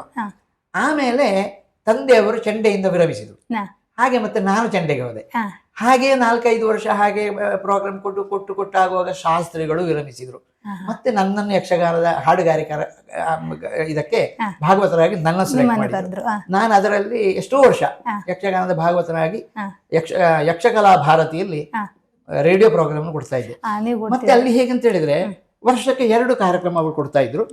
ಹಾಗೆ ತುಂಬಾ ವರ್ಷ, 95ರ ನಂತರ ಒಂದು 7-10 ವರ್ಷ ಹಾಗೆ ಕಾರ್ಯಕ್ರಮ ಸಿಕ್ಕಿತ್ತು ನಮಗೆ. ಅಲ್ಲಿಂದ ಮತ್ತೆ ಅಲ್ಲಿ ಒಮ್ಮೆ ರೆಕಾರ್ಡಿಂಗ್ ಆದ್ರೆ ಅವರು ಇಲ್ಲಿ ಕಳಿಸ್ತಾ ಇದ್ರು, ಇಲ್ಲಿಗೆ ಮಡಿಕೇರಿಗೆ. ಅಲ್ಲಿಂದಲೇ ಅದು ಕೂಡ ಒಟ್ಟೊಟ್ಟಿಗೆ ಪ್ರಸಾರ ಆಗ್ತಾ ಇತ್ತು.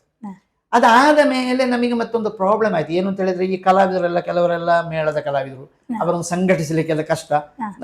ಇಲ್ಲಿ ಲಿಮಿಟೆಡ್ ಟೈಮ್ ಇರುವಂತದ್ದು. ಅವರೊಂದು ಒಂದು ಟೈಮ್ ಕೊಟ್ಟಿರ್ತಾರೆ ನಮಗೆ, ಇಷ್ಟನೇ ತಾರೀಕಿಗೆ ಬಂದು ನೀವು ಕಾರ್ಯಕ್ರಮ ಕೊಡಬೇಕು ಅಂತ. ಆಗ ನಮ್ಮ ಕಲಾವಿದರು ಸಿಕ್ಕುದಿಲ್ಲ, ಇಲ್ಲಿ ಅವರು ಮೇಳದಲ್ಲಿ ಇರ್ತಾರೆ ಅಂತ ಹೇಳಿಕೊಂಡು ಅದು ಕಷ್ಟ ಆಗ್ತದೆ ಅಂತ ನಾವು ಬಿಟ್ಟೆವು. ಬಿಟ್ಟ ಮೇಲೆ ನಾನು ಮತ್ತೆ ಸ್ವಂತ ಯಾವ್ದು ಯಕ್ಷಗಾನದ ಹಾಡುಗಾರಿಕೆ ಮಾತ್ರ ಅಲ್ಲಿಂದ ಕಂಟಿನ್ಯೂ ಮಾಡಿದೆ. ಅದು ಈಗಲೂ ಬರ್ತಾ ಉಂಟು. ಈಗ ಒಂದು 2 ವರ್ಷ ಆಯ್ತು ಇಲ್ಲದೆ. ಹೌದು, ಅದಕ್ಕೆ ನಂದು ಹಾಡುಗಾರಿಕೆ 20 ಮಿನಿಟ್ ಕಾರ್ಯಕ್ರಮ. ಮದ್ದಳೆಗೆ ಧರ್ಮದರ್ಕ ಶಿವರಾಮಾಚಾರ್ಯ ಅಂತ ಹೇಳಿ, ಚೆಂಡೆಗೆ ಕುದುರೆಗೊಳ್ಳು ರಾಮಮೂರ್ತಿ ಅಂತ ಹೇಳಿ, ಚಕ್ರತಾಳಕ್ಕೆ ನಿರೂಪಣೆಗೆ ನಮ್ಮ ಅಣ್ಣ ದಿನಕರ ಕಾಮತ್ ಅಂತ. ಹೀಗೆ 2 ವರ್ಷ ಮೊದಲನವರೆಗೆ ಬಂದಿತ್ತು. ಈಗ 2 ವರ್ಷ ಡಿಸ್ಕಂಟಿನ್ಯೂ ಆಗಿದೆ. ಹಾಗೆ ಇನ್ನು ಬರ್ಬೋದು. ಹಾಗಾದ್ರೆ ಆ ಬೆಂಗಳೂರಿನಲ್ಲಿ ನಿಮಗೆ ಸಿಕ್ಕಿದ? ಬೆಂಗಳೂರಿನಲ್ಲಿ ಅದೇನು ಅಂತ ಹೇಳಿದ್ರೆ, ನಾನು ಹೀಗೆ ಕಲಾವಿದನಾಗಿ ಮುಂದೆ ಹೋದಾಗ ಇಲ್ಲಿಯ ಹತ್ತಿರದವರೆಲ್ಲ ಕೆಲವರು ಕನ್ನಡ ಸಂಘಕ್ಕೆ ಸಂಬಂಧಿಸಿದವರು, ಅದೇ ನಾನು ಹಾಗೆ ಹೇಳಿದ ಹಾಗೆ ರಹೀಂ ಅವರೆಲ್ಲ ಇದರಲ್ಲೇ ಒಳ್ಳೆ ಕೆಲಸ ಮಾಡ್ತಾ ಇದ್ರು. ಕನ್ನಡ ಸಂಘ ಮತ್ತೆ ರಾಜ್ಯೋತ್ಸವ ನಮ್ಮ ಇದರಲ್ಲೆಲ್ಲ.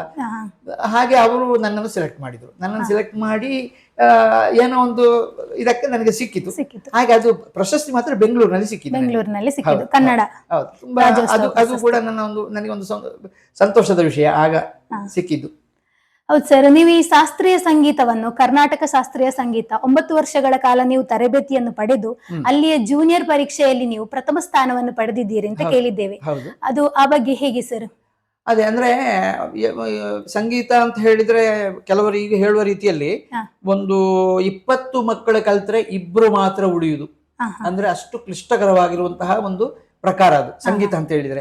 ಅದು ಸಂಗೀತ ಅಂತಾನೆ ಮಾತ್ರ ಅಲ್ಲ, ಎಲ್ಲವೂ ಹಾಗೆ. ವಯಲಿನ್ ಇರ್ಲಿ, ತಬಲಾ ಇರ್ಲಿ, ಮೃದಂಗ ಇರ್ಲಿ, ಇದು ಯಾವ್ದು ಕೂಡ ಕಷ್ಟವೇ. ಆದ್ರೆ ಇದು ಮತ್ತೂ ಕ್ಲಿಷ್ಟ. ಯಾಕಂತ ಹೇಳಿದ್ರೆ ತನ್ನ ವಾಯ್ಸ್ ಅನ್ನು ಕಂಟ್ರೋಲ್ ಇಟ್ಟುಕೊಂಡು ಅದರ ಪ್ರಕಾರವಾಗಿ ನಾವು ಮುಂದುವರಿಬೇಕು. ಕೆಲವರಿಗೆ ಈ ಶ್ರುತಿಬದ್ಧವಾಗಿ ಸ ಮತ್ತು ಷಡ್ಜ, ಪಂಚಮ, ಮೇಲಿನ ಷಡ್ಜ ಇದನ್ನು ಶ್ರುತಿಗೆ ಸೇರಿಸಲಿಕ್ಕೆ 6 ತಿಂಗಳು ಹೋಗ್ತದೆ. ಅಷ್ಟರವರೆಗೆ ಅದು ಅವರಿಗೆ ಬರುವುದಿಲ್ಲ. ಹಾಗೆ ಕಷ್ಟಕರವಾಗಿರುವುದು. ನನಗೆ ಅದು ಸುಲಭದಲ್ಲೇ ಬಂತು. ಇದನ್ನ ನಮ್ಮ ಗುರುಗಳು ಹೇಳ್ತಾ ಇದ್ರು, ಸಂಗೀತಕ್ಕೆ ಹತ್ತಿರವಾಗಿರುವಂತಹ ಇದೆಲ್ಲ ಆಯ್ತು ನನಗೆ. ಆದ ಕಾರಣ ನಿಮಗೆ ಇದರಲ್ಲಿ ಮುಂದುವರಿಬಹುದು ಹೇಳಿದ್ರು ಗುರುಗಳು. ಹಾಗೆ ಅವರೊಟ್ಟಿಗೆ ನಾನು ಕಲೀಲಿಕ್ಕೆ ಹೋದೆ. ಹಾಗೆ ನನಗೆ 10, 45, 50 ಕೀರ್ತನೆ ಆಗಿದೆ. ಹಾಗೆ ಜೂನಿಯರ್ನಲ್ಲಿ ಫಸ್ಟ್ ಕ್ಲಾಸ್ ಪಾಸ್.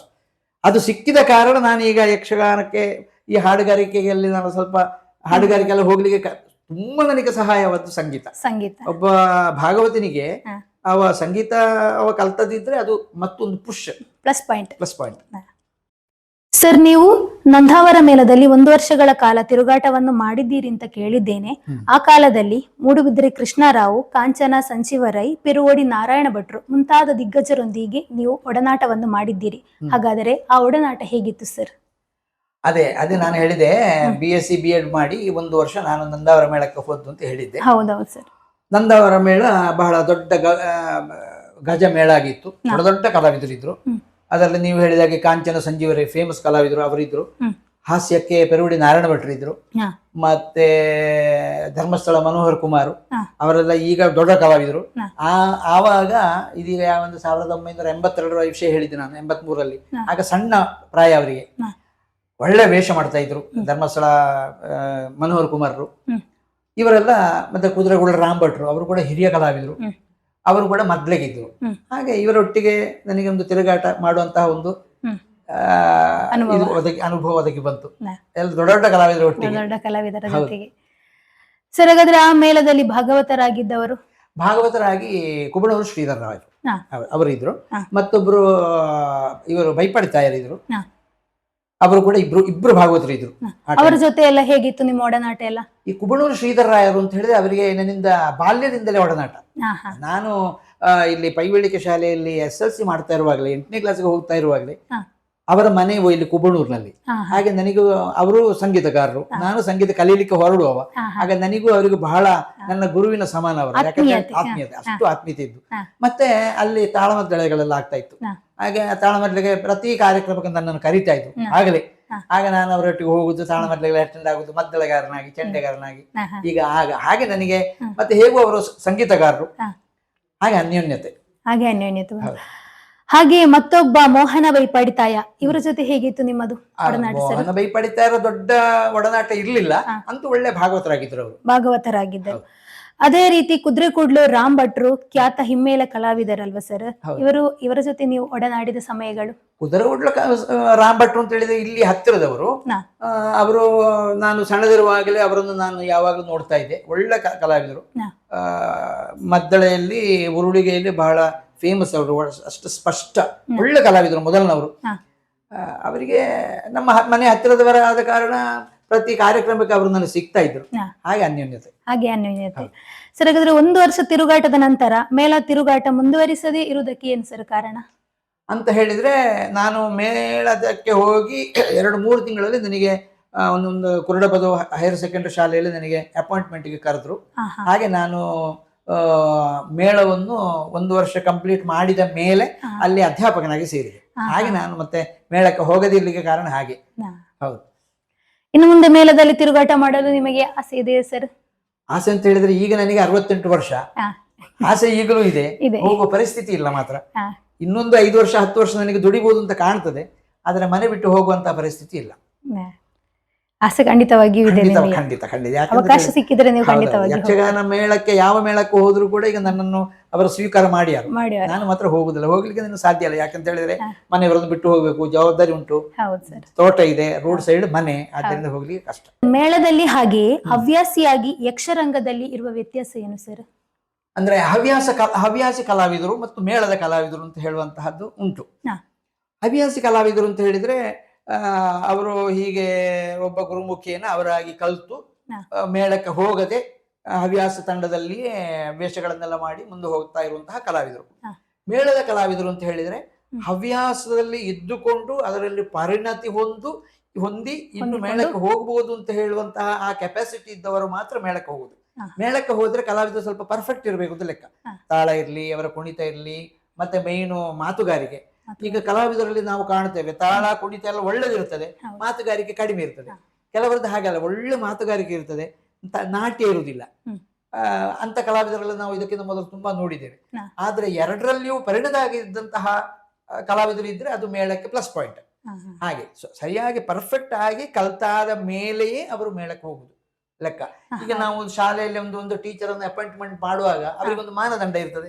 ಆ ಮಾನದಂಡಕ್ಕೆ ಸರಿ ಇದ್ರೆ ಅವರನ್ನು ನಾವು ಅಪಾಯಿಂಟ್ಮೆಂಟ್ ಮಾಡ್ತೇವೆ. ಅದೇ ರೀತಿಯಲ್ಲಿ ಮೇಳಕ್ಕೂ ಹಾಗೆ. ಮೇಳಕ್ಕೆ ಅವರನ್ನು ಸೇರಿಸಬೇಕಿದ್ರೆ ಅವ ಹೇಗೆ ಬೆಳೆದು ಬಂದಿದ್ದಾನೆ, ಅವನ ಕಲೆ ಹೇಗೆ, ಅವ ವೇಷಧಾರಿಗೆ ಅವ ಅರ್ಹತೆಯೋ, ಇದನ್ನೆಲ್ಲ ಅರ್ಹತೆ ಉಂಟು ಅವನಿಗೆ, ಇದನ್ನೆಲ್ಲ ನೋಡಿಕೊಂಡು ಮ್ಯಾನೇಜರ್ ಅವರನ್ನು ಸೆಲೆಕ್ಟ್ ಮಾಡ್ತಾರೆ. ಹವ್ಯಾಸಿಗಳಿಗೆ ಹಾಗೆಲ್ಲ. ಹವ್ಯಾಸಿಗಳು ಅವರಿಗೆ ಒಂದು ಕಟ್ಟುನಿಟ್ಟು ಅಂತೇಳಿ ಇಲ್ಲ, ಅವರನ್ನು ಯಾರು ವಿಮರ್ಶೆ ಮಾಡುವವರು ಅಂತೇಳಿ ಯಾರಿಲ್ಲ. ಅವರನ್ನು ಕೆಲವರು ಕರೀತಾರೆ. ಈಗ ಫಾರ್ ಎಕ್ಸಾಂಪಲ್ ನಾವು ಹಾಗೆ ನಮ್ಮನ್ನು ಕರೀತೇವೆ, ನಾವು ಕಾರ್ಯಕ್ರಮ ಕೊಡ್ತೇವೆ, ಬರ್ತೇವೆ. ನೀವು ಹೀಗೆ ಮಾಡಿದ್ರಿ ಅಂತ ನಮ್ಮನ್ನು ಯಾರು ಕೇಳುವವರು ಯಾರಿಲ್ಲ. ಅದು ವ್ಯತ್ಯಾಸ. ಆದ್ರೆ ಸರ್, ಈ ಯಕ್ಷಗಾನ ರಂಗದಲ್ಲಿ ಹಿಮ್ಮೇಳ ಕಲಾವಿದರ ಇತಿಮಿತಿ ಅಂತ ಹೇಳಿದ್ರೆ ಹೇಗಿರ್ತದೆ ಸರ್? ಹಿಮ್ಮೇಳ ಕಲಾವಿದನಾಗಿ ಇತಿಮಿತಿ ಅಂತ ಹೇಳಿದ್ರೆ ಅದೇ ಎರಡು ವಿಷಯ. ಈಗ ಮೊದಲೆಲ್ಲ ಕಲ್ತಂತಹ ಇದು ಯಕ್ಷಗಾನದ ಕಲಾವಿದರು ಮತ್ತೆ ಈಗಿನ ಕಲಾವಿದರಲ್ಲಿ ವ್ಯತ್ಯಾಸಗಳನ್ನು ಕಾಣ್ತೇವೆ ನಾವು. ವ್ಯತ್ಯಾಸಗಳನ್ನು ಕಾಣ್ತೇವೆ. ಯಾಕಂತ ಹೇಳಿದ್ರೆ ಅದು ಒಳ್ಳೆಯ ಭಾಗವತರ ಒಟ್ಟಿಗೆ ಒಬ್ಬ ಚಂಡಿಯವನು ಅಥವಾ ಮದ್ಲೆಯವನು ಹೋದ್ರೆ, ಫಾರ್ ಎಕ್ಸಾಂಪಲ್ ಬಲಿಪ ನಾರಾಯಣ ಭಾಗವತರು ಅಂತ ಹೇಳ್ತೇವೆ ನಾವು. ಅವರು ವೆರಿ ಫೇಮಸ್ ತೆಂಕುತಿಟ್ಟಿನಲ್ಲಿ. ಅವರ ಒಟ್ಟಿಗೆ ಒಬ್ಬ ತಿರುಗಾಟ 1 ವರ್ಷ ಯಾರಾದ್ರೂ ಮದ್ಲೆಯಲ್ಲಿಯೋ ಚಂಡೆಯಲ್ಲೋ ಮಾಡಿದವನಿಗೆ ಅವನಿಗೆ ಮತ್ತೆ ಯಾವುದೇ ಕಷ್ಟ ಇಲ್ಲ. ಯಾಕಂತ ಹೇಳಿದ್ರೆ ಒಂದು ಪದ್ಯವನ್ನು ತೆಗೆದ ಮೇಲೆ ಅವ ಅದೇ ತಾಳದಲ್ಲಿ ಮುಂದುವರಿಬೇಕು. ಅರ್ಧದಿಂದ ಫಾಸ್ಟ್ ಹೋಗುದು ಅಥವಾ ಹಿಂದೆ ಬರುವುದು ಇದಾಗಬಾರದು. ಮತ್ತೆ ಆ ಕಾಲಕ್ಕೆ ಅನುಸರಿಸಿ ಅವ ಮುಂದೆ ಹೋಗಬೇಕು. ಹಾಗೆ ಅದು ಒಂದು ಮೇಳದಲ್ಲಿ ಕಲಾವಿದರನ್ನು ಭಾಗವತರನ್ನು ಹೊಂದಿಕೊಂಡುಂಟು. ಅವರು ಉತ್ತಮ ಭಾಗವತರಾದರೆ ಅವರ ಒಟ್ಟಿಗೆ ಕೆಲಸ ಮಾಡಿದವರು ಒಳ್ಳೆಯ ಕಲಾವಿದರಾಗಿ ಮುಂದುವರಿತಾರೆ. ಮತ್ತೆ ಈಗಿನ ಕೆಲವು ಭಾಗವತರು ಇರ್ತಾರೆ, ಅವರಿಗೆ ಅವರಿಗೆ ಕಾಲ ಪ್ರಜ್ಞೆ ಇಲ್ಲ, ಮತ್ತೆ ಒಟ್ಟು ಪದ್ಯ ಹೇಳುವಂತಹದ್ದು. ಇವರ ಒಟ್ಟಿಗೆ ಇಂತಹ ಕೆಲವು ಹವ್ಯಾಸ ಕಲಾವಿದರು ಸೇರಿ ಆಗುವಾಗ ಅವರಿಗೆ ಮತ್ತೆ ಒಂದು ಒಳ್ಳೆಯ ಕಲಾವಿದ ಒಂದು ಮೇಳದಲ್ಲಿ 4 ಪದ್ಯಕ್ಕೆ ಚಂಡೆಯೋ ಮೊದಲೇ ಬಾರಿಸು ಅಂತ ಹೇಳಿದ್ರೆ ಅವರಿಗೆ ಕಷ್ಟ ಆಗ್ತದೆ. ಅದು ವ್ಯತ್ಯಾಸ. ಈಗ ನಮಗಾದ್ರೆ ನಮಗೀಗ ಯಾವ ಮೇಳಕ್ಕೂ ನಮ್ಮನ್ನು ಕರೆದ್ರೆ ನಾವು ಅಲ್ಲಿ ಹೋಗಿ ಅವರಿಗೆ ಒಗ್ಗುವಂತೆ ನಾವು ವ್ಯವಹರಿಸಬೇಕು, ಚೆಂಡೆ ಮೊದಲಿನಲ್ಲಿ ಬಾರಿಸಲಿಕ್ಕೆ ಸಾಧ್ಯ ಆಗ್ತದೆ. ಹಾಗಾದ್ರೆ ಯಕ್ಷಗಾನ ರಂಗದಲ್ಲಿ ಹಿಮ್ಮೇಳ ಮುಮ್ಮೇಳ ಸಹ ಕಲಾವಿದರು ಹೀಗೆಲ್ಲ ಇರ್ತೇವಲ್ಲ ಸರ್, ಅವರ ಜೊತೆ ಎಲ್ಲ ಹೇಗೆ ನಾವು ಹೊಂದಿಕೊಂಡು ಹೋಗ್ಬೇಕಾಗ್ತದೆ? ಹೊಂದಿಕೊಂಡು ಹೋಗಬೇಕು ಅಂತ ಹೇಳಿದ್ರೆ ಅದಕ್ಕೆ ಇಂಗ್ಲಿಷ್ ನಲ್ಲಿ ಒಂದು ಸೆಂಟೆನ್ಸ್ ಇದೆ, practice makes perfect. Practice make man perfect ಅಲ್ವಾ sir? Practice makes man perfect ಅಂತ ಹೇಳಿದ್ರೆ ಯಾವುದಕ್ಕೂ ಒಂದು ಪರ್ಫೆಕ್ಟ್ನೆಸ್ ಹೋಗಬೇಕಿದ್ರೆ ಪ್ರಾಕ್ಟೀಸ್ ಅಗತ್ಯ. ಈಗ ಒಂದು ಮೇಳಗಳಲ್ಲಿ ಈಗಾದ್ರೂ ಹಾಗೆ, ಮೊದಲು ಹೋದ್ರು ಹಾಗೆ, ಭಾಗವತರು ಮೇಯ್ನ್. ಅವರು ಹೇಳಿದಾಗ ಬಾಳ್ಕೊಳ್ತವರೆಲ್ಲ ಕಲಾವಿದರೆಲ್ಲ. ಆಗ 10 ಗಂಟೆಗೆ ಆಟ ಶುರು ಆಗ್ಬೇಕಿದ್ರೆ ಮೊದಲಿನ ಭಾಗವತರೆಲ್ಲ ಮೇಳದಲ್ಲಿ 6 ಗಂಟೆಗೆ ಬರ್ತಿದ್ರು. 6:30, 7 ಗಂಟೆಗೆ ಅವರ ಚೌಕಿಯಲ್ಲಿ ಇರ್ತಿದ್ರು. ಅವರ ಬೆಂಚಿಯ ಮೇಲೆ ಎಲ್ಲಿಯಾದ್ರೂ ಕೂತ್ರೆ ಅವರ ಸುತ್ತಲೂ ಕಲಾವಿದರೆಲ್ಲ ಇದ್ದುಕೊಂಡು ಆ ದಿವಸದ ಪ್ರಸಂಗ ಯಾವುದು, ಪ್ರಸಂಗದಲ್ಲಿ ಅವರವರ ಪಾರ್ಟ್ ಏನು, ಅವರವರ ಪಾರ್ಟ್ಗಳಿಗೆ ಪದ್ಯಗಳು ಯಾವುದು, ಇದನ್ನೆಲ್ಲ ಅವರು ನಿಷ್ಕರ್ಷೆ ಮಾಡಿ ರಂಗಸ್ಥಳಕ್ಕೆ ಹೋಗ್ತಾ ಇದ್ರು. ಹಾಗೆ ನಿಷ್ಕರ್ಷೆ ಮಾಡಿದ್ರೆ ಮಾತ್ರ ಅದು ಒಂದು ಒಳ್ಳೆಯ ಕಾರ್ಯಕ್ರಮವಾಗಿ ರೂಪುಗೊಂಡು ಹೋಗ್ತದೆ. ಅದು ಅಂತಲ್ಲ, ಈಗ ರೇಡಿಯೋ ಪ್ರೋಗ್ರಾಮ್ ಆಗಲಿ ಯಾವುದೇ ಆಗಲಿ ನಾವು ಪ್ರಾಕ್ಟೀಸ್ ಮಾಡಬೇಕು. ಪ್ರಾಕ್ಟೀಸ್ ಮಾಡಿ ಅರ್ಧ ಗಂಟೆ ಕಾರ್ಯಕ್ರಮ, ಅರ್ಧ ಗಂಟೆಗೆ ಒಗ್ಗೂಡುವಂತೆ ಚಂದದಲ್ಲಿ ಹೋಗುವಂತೆ ನಾವು ಪ್ರಾಕ್ಟೀಸ್ ಮಾಡಿದ್ರೆ ಮಾತ್ರ ಅದು ಸರಿಯಾಗಿ ಹೋದಿತ್ತು. ಈ ಕೆಲವರು ಪ್ರಾಕ್ಟೀಸ್ ಮಾಡದೆ ಹೋದ್ರೆ ಅಲ್ಲಿ ಮತ್ತೆ ಮಾತಾಡುವಾಗ ಎಲ್ಲ ತೊದಲ್ತದೆ, ಎಲ್ಲ ಕಷ್ಟ ಆಗ್ತದೆ. ಹಾಗೆ ಆದ್ದರಿಂದ ಒಳ್ಳೆಯ ಭಾಗವತರು ಸಿಕ್ಕಿದ್ರೆ ಅವರ ಒಟ್ಟಿಗೆ ಕೆಲಸ ಮಾಡಿದ ಕಲಾವಿದರು ಹುಷಾರಾಕೊಂಡು ಹೋಗ್ತಾರೆ. ಮತ್ತೆ ಈಗ ಹವ್ಯಾಸಿಗಳಲ್ಲಿ ಇದ್ದವರು ನೋಡಿ, ನಾವು 9 ಗಂಟೆಗೆ ಒಂದು ತಾಳದಲ್ಲಿ ಪ್ರಾರಂಭ ಮಾಡಿದ್ರೆ ಅವ ಚೆಂಡೆ ಹೊಡ್ಕೊಂಡು ಹೋಗ್ತಾನೆ ಮುಂದೆ, ಹೋಗಿ ಹೋಗಿ ಹೋಗಿ ಇವನಿಗೆ ಕುಣಿಲಿಕ್ಕೆ ಆಗುದಿಲ್ಲ. ಈಗಿನ ಕಲಾವಿದರಿಗೆ ಹೇಗಂತ ಹೇಳಿದ್ರೆ ಒಟ್ಟು ಕುಣಿಬೇಕು, ಹಾ ಹೌದು. ಒಟ್ಟು ಕುಣಿಬೇಕು, ಅದು ತಾಳಕ್ಕೆ ಸೇರಬೇಕು ಅಂತೇಳಿ ಏನಿಲ್ಲ. ಹಾ. ಅಂತಹ ಕಲಾವಿದರೆ ಈಗ ಹೆಚ್ಚು. ಅದಕ್ಕೆ ಅವರದ್ದು ಕಲಾವಿದರ ಮಿಸ್ಟೇಕ್ ಅಲ್ಲ, ಹಾ. ಅವರಿಗೆ ಏನು ಈ ಇದುಂಟಲ್ಲ ದೃಶ್ಯ ಮಾಧ್ಯಮ, ಹಾ. ಇದರಿಂದ ಅವರೆಲ್ಲ ಪ್ರಚಲಿತರಾಗಿ ಅವರು ಮುಂದೆ ಹೋಗುವಂಥದ್ದು ಸ್ವಲ್ಪ ಅವರಿಗೆ ಇದು ಕಷ್ಟ ಕಾಣುವುದು ಅಂತ ಕಾಣ್ತದೆ. ಹೌದು. ಕಷ್ಟಕರ ಅದಕ್ಕೊಂದು ವಿಮರ್ಶೆ ಮಾಡುವವರು ಯಾರಿಲ್ಲ ನೋಡಿ. ಹೌದು. ಮತ್ತೆ ಒಬ್ಬರಿಗೆ ನಾವೇನಾದ್ರೂ ಹೇಳಿದ್ರೆ ಅವರಿಗೆ ಬೇಸರ ಆಗ್ತದೆ, ಹಾ, ಕಷ್ಟ ಹೌದು. ಆಗ್ತದೆ. ಸ್ವಲ್ಪ ಇಕ್ಕ ಮಗ ಹೀಗೆಲ್ಲ ನೀನು ಹೀಗೆ ಹೋಗ್ಬೇಕು, ಫಾಸ್ಟ್ ಹೋಗ್ಬೇಡ ಅಂತ ಹೇಳುವಾಗ ಒಮ್ಮೆ ಆಯ್ತು ಅಂತ ಹೇಳಿದ್ರೆ ಮನಸ್ಸಿನಲ್ಲಿ ಇಂದ ಮತ್ತೆ ಅವರಿಗೆ ಏನೋ ಒಂದು ಬೇಸರ. ಬೇಸರ ಆಗ್ತದೆ. ಹಾಗಿದ್ರೆ ಮುಂದೆ ಹೋಗ್ಲಿಕ್ಕೆ ಸ್ವಲ್ಪ ಕಷ್ಟವೇ ಯಕ್ಷಗಾನದಲ್ಲಿ, ಯಾವುದಲ್ಲಿ ಆದ್ರೂ ಹಾಗೆ ಎಂತಾದ್ರೂ ನಾವು ಹೊಂದಿಕೊಂಡು ಹೊಂದಿಕೊಂಡು ಹೋಗ್ಬೇಕು. ಮತ್ತೆ ಆಗ ಮಾತ್ರ ಚಂದ. ಮತ್ತೆ ಯಕ್ಷಗಾನದಲ್ಲಿ ಹೇಗೆ ಅಂತ ಹೇಳಿದ್ರೆ ನಾವು ನೋಡ್ತೇವೆ, ಈಗ ಯಾವ್ದಾದ್ರು ಒಳ್ಳೆ ಮೇಳ ಹತ್ತಿರ ಬಂದ್ರೆ ಅವರ ಸೆಟ್ಟಿಂಗು, ಚಂಡೆ ಮದ್ದಳೆ ಇದೆಲ್ಲ ಒಂದೇ ಶ್ರುತಿಯಲ್ಲಿ ಇರುವಂತಹದ್ದು. ಕಲಾವಿದರು ಒಳ್ಳೆ ಕಲಾವಿದರಿದ್ರೆ ಆ ಶ್ರುತಿಗಳೆಲ್ಲ ಒಂದೇ ಶ್ರುತಿ ಇರ್ತದೆ. ಆಗ ಅವರಿಗೆ ಭಾಗವತಿಗೆಯು ಎಲ್ಲ ಇದಾಗ ಒಳ್ಳೆ ಇದು ನಿಮ್ಮ ಹಿಮ್ಮೇಳೆಲ್ಲ ಒಳ್ಳೆದಾಗಿದೆ, ಆಟ ಚಂದ ಆಗಿದೆ ಅಂತ ಹೇಳುವಂಥದ್ದು. ಹಾಗೆ ಈಗಿನ ಕೆಲವು ಕಲಾವಿದರಿಗೆ ಶ್ರುತಿ ಮಾಡ್ಲಿಕ್ಕೆ ಬರುವುದಿಲ್ಲ. ಭಾಗವತರು ಒಂದು ಶ್ರುತಿಯಲ್ಲಿ ಹಾಡ್ತಾರೆ, ಕೆಲವರು ಶ್ರುತಿ ಇಲ್ಲದೆ ಹಾಡ್ತಾರೆ, ಚೆಂಡೆ ಮೊದಲೇ ಎಲ್ಲಿಯೋ ಇರ್ತದೆ ಶ್ರುತಿಯಲ್ಲಿ, ಟೋಟಲಿ ಏನಿಲ್ಲ, ಹಾಗೆ ಆಗ್ತದೆ. ಅದು ವ್ಯತ್ಯಾಸ. ಈ ರೀತಿಯ ವ್ಯತ್ಯಾಸಗಳು ಬರ್ತದಲ್ಲ ಸರ್. ಕಲಿಯದೆ ಯಾವುದು ಮುಂದೆ ಹೋಗಬಾರದು ಅಂತ ಲೆಕ್ಕ. ಸರ್, ಈಗಿನ ಯಕ್ಷರಂಗದಲ್ಲಿ ಕನ್ನಡ ಯಕ್ಷರಂಗ ಯಾವ ರೀತಿ ಬೆಳೆಯುತ್ತಾ ಇದೆಯೋ ಅದೇ ರೀತಿ ತುಳು ಯಕ್ಷರಂಗ ಕೂಡ ಬೆಳೆಯುತ್ತಾ ಇದೆ. ಇದರ ಬಗ್ಗೆ ನಿಮ್ಮ ಮಾತು ಸರ್? ಅದೇ ಅಂದ್ರೆ ಈ ಯಕ್ಷಗಾನ ಮೊದಲಿಂದಲೇ ಇದ್ದದ್ದು ಕನ್ನಡದಲ್ಲಿಯೇ ಇದ್ದದ್ದು. ಕನ್ನಡ ಅಂತ ಹೇಳಿದ್ರೆ ಅದು ಚಂದ. ಯಕ್ಷಗಾನ ಎಷ್ಟೋ ವರ್ಷದಿಂದ ಮೊದಲೇ ಕನ್ನಡವೇ ಇದ್ದದ್ದು. ಕನ್ನಡ ಆದ್ರೆ ನಮ್ಮ ಮೈಂದಪ್ರೈ ಭಾಗವತರು, ಹಳೆ ಭಾಗವತರು, ಅದೇ ರೀತಿಯಲ್ಲಿ ದಾಮೋದರ ಮಂಡೆಚ್ಚ, ಇವರೆಲ್ಲ ಒಂದು ಹೊಸ ಆವಿಷ್ಕಾರಕ್ಕೆ ಬಂದರು. ತುಳುವನ್ನು ಅನುಸರಿಸಿದ್ರೆ ಹೇಗಾದೀತು ಅಂತ. ಅದು ಪ್ರಸಿದ್ಧಿಯನ್ನು ಕೂಡ ಪಡೆದಿದೆ. ಅವರು ಮಂಡೆಚ್ಚರು ಕರ್ನಾಟಕ ಮೇಳದಲ್ಲಿರುವಾಗ ಸರ್ಪಶಕ್ತಿ, ದಳವಾಯಿ ದುಗ್ಗಣ್ಣ ಎಲ್ಲ ದೊಡ್ಡ ದೊಡ್ಡ ಗಜ ಕಲಾವಿದರೆಲ್ಲ ಇದ್ರು. ಅವರಿರುವಾಗ ಈ ತುಳು ಪ್ರಸಂಗವನ್ನ ಆಡ್ತಾ ಇದ್ರು. ಅದರಿಂದ ಪ್ರಚಲಿತರಾಗಿ ಆಕರ್ಷಿತರಾಗಿ ಆಮೇಲೆ ಈ ತುಳು ಕಾರ್ಯಕ್ರಮಗಳಿಗೆಲ್ಲ ಹೆಚ್ಚು ಪ್ರೋತ್ಸಾಹ ಸಿಕ್ಕಿತು. ಮೊದಲೆಲ್ಲ ಟೆಂಟಿನ ಆಟಗಳಿದ್ವು. ಟೆಂಟ್ ಅಂದ್ರೆ ಕಲೆಕ್ಷನ್ ನಲ್ಲಿ ಈ ಪೌರಾಣಿಕ ಪ್ರಸಂಗಗಳನ್ನೇ ಆಡ್ತಾ ಇದ್ದದ್ದು ಮೊದಲೆಲ್ಲ.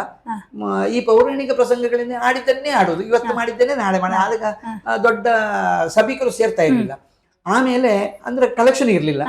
ಆಮೇಲೆ ಈ ತುಳುವನ್ನ ಅಳವಡಿಸಿದ ಮೇಲೆ ಬರುವಂತಹ ಪ್ರೇಕ್ಷಕರು ಹೆಚ್ಚಾಗ್ಲಿಕ್ಕೆ ತೊಡಗಿದ್ರು, ಕಲೆಕ್ಷನ್ ಹೆಚ್ಚಾಗ್ಲಿಕ್ಕೆ ಮತ್ತೆ ಒಂದು ಏನಂತ ಹೇಳಿದ್ರು ಕೂಡ, ಈ ಮೊದಲಿನ ಯಕ್ಷಗಾನ ಮತ್ತು ಈಗಿನ ಯಕ್ಷಗಾನ ಅಂತ ನೀವು ಆಗ ಹೇಳಿದ್ರಲ್ಲ, ಈಗ ಯಕ್ಷಗಾನ ತುಂಬಾ ಮುಂದುವರೆದಿದೆ, ಮಾತ್ರ ಒಳ್ಳೆ ಮುಂದುವರೆದಿದೆ. ಮೊದಲು ಅಂತ ಹೇಳಿದ್ರೆ ಒಂದು ಚೌಕಟ್ಟಿತ್ತು, ಇದರಿಂದ ಮುಂದೆ ಹೋಗಬಾರದು ಅಂತ ಹೇಳುವಂತ ಚೌಕಟ್ಟಿತ್ತು. ಈಗ ಹಾಗೇನಿಲ್ಲ. ಈಗ ಎಲ್ಲ ಹೊಸ ಹೊಸ ಆವಿಷ್ಕಾರಗಳು. ಈಗ ಒಂದು ಪದ್ಯವನ್ನು ಒಬ್ರು ಭಾಗವತ ಸ್ಟಾರ್ಟ್ ಮಾಡಿದ್ರೆ ಸಾಧಾರಣ 20 ಮಿನಿಟ್, ಅರ್ಧ ಗಂಟೆ ಹಾಡ್ತಾರೆ. ಅದು ಕೆಲವರಿಗೆ ಈಗಿನ ಪ್ರಜೆಗಳಿಗೆ, ಈಗಿನ ಜನರೇಷನ್ಗೆ ಅದು ಆಗಬಹುದು ಅಂತ ಕಾಣ್ತದೆ, ಅವರಿಗೆ ಇಷ್ಟ ಆಗ್ತದೆ.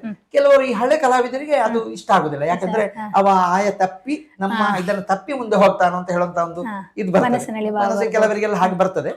ಮತ್ತೆ ಅದು ಸಹಜ, ದೊಡ್ಡದಿಲ್ಲ. ಆದ್ರೂ ನನಗೆ ನನ್ನ ಅನಿಸಿಕೆ ಏನು ಅಂತ ಹೇಳಿದ್ರೆ, ಯಕ್ಷಗಾನ ತುಂಬಾ ಮುಂದುವರೆದಿದೆ ಈಗ.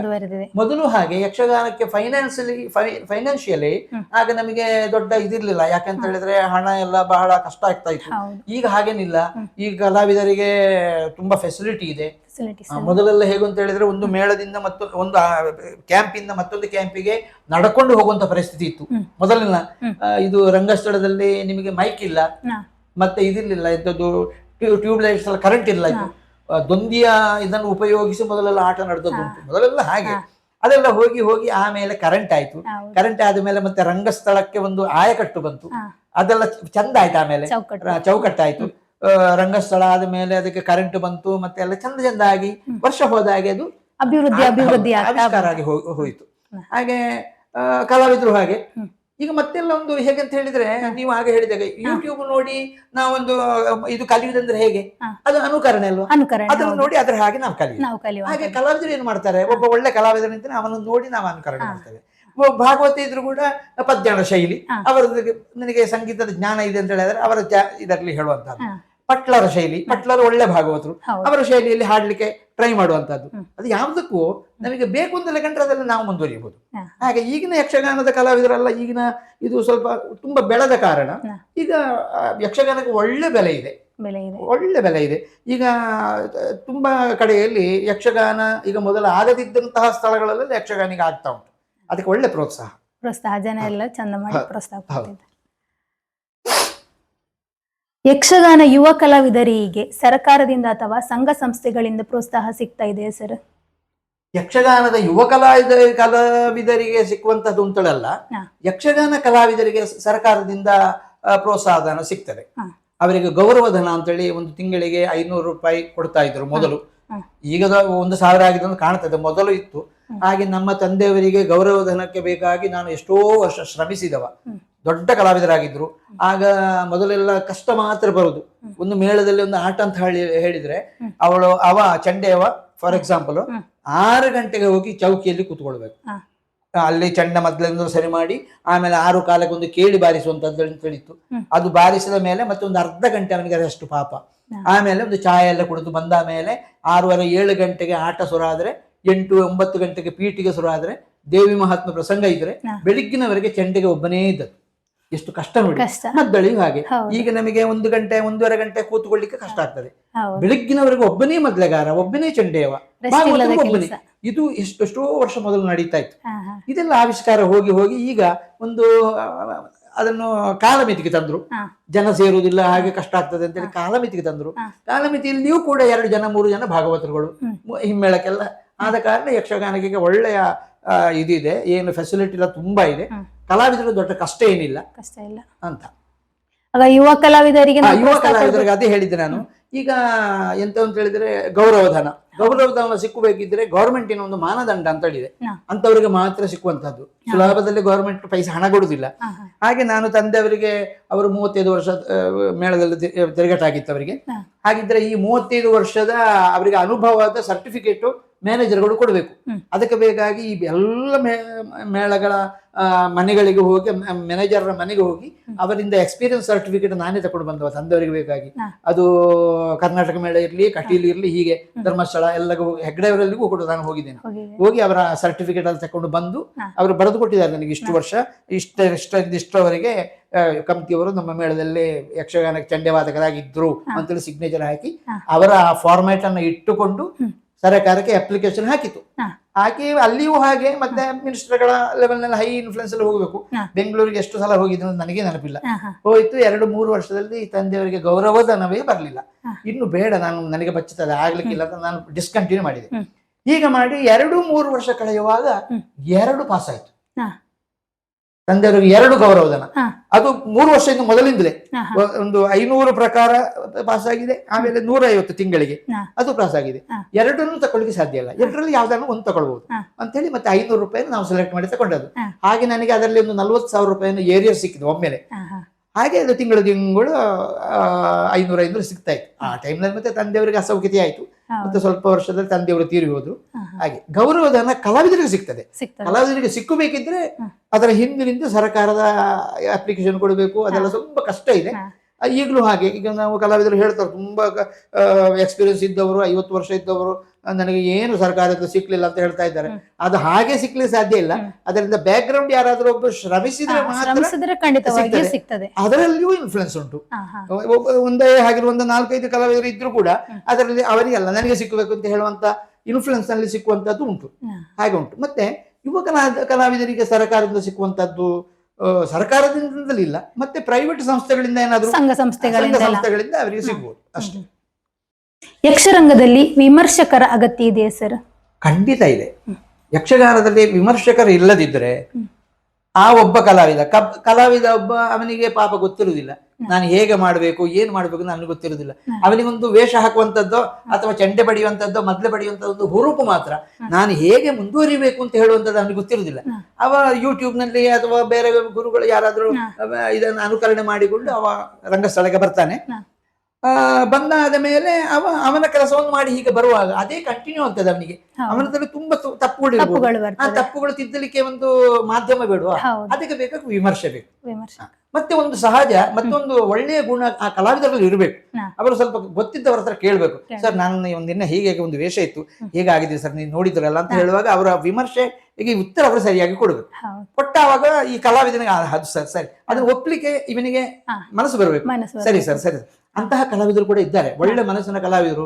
ನಾನು ಒಳ್ಳೆ ಕಲಾವಿದನಾಗಿ ಮುಂದೆ ಹೋಗ್ಬೇಕು ಅಂತ ಹೇಳುವ ಇವರು, ಅವರು ಕೂಡ್ಲೆ ಸರ್ ಹೇಗಾಗಿದೆ ಸರ್, ನಂದು ಏನಾದ್ರು ತಪ್ಪುಂಟು ಅಂತ ಕೇಳುವಂತಹ ಪರಿಸ್ಥಿತಿಯಲ್ಲಿ ಇದೆ.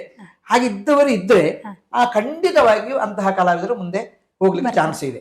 ವಿಮರ್ಶೆ ಏನೂ ಇಲ್ಲದವರು ಅವರು ಮುಂದೆ ಹೋಗ್ಲಿಕ್ಕೆ ಚಾನ್ಸ್ ಬಹಳ ಕಡಿಮೆ. ಅವರು ಲಾಸ್ಟ್ನವರೆಗೆ ತಪ್ಪೇ ಮಾಡುವಂತದ್ದು.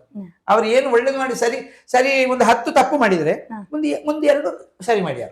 ವಿಮರ್ಶೆ ಬೇಕೇ ಬೇಕು. ಅದು ಯಕ್ಷಗಾನದಲ್ಲಿ ಅಂತೇಳಲ್ಲ, ಯಾವ್ದ್ರಲ್ಲಿ ಆದ್ರೂ ವಿಮರ್ಶೆ ಬೇಕು.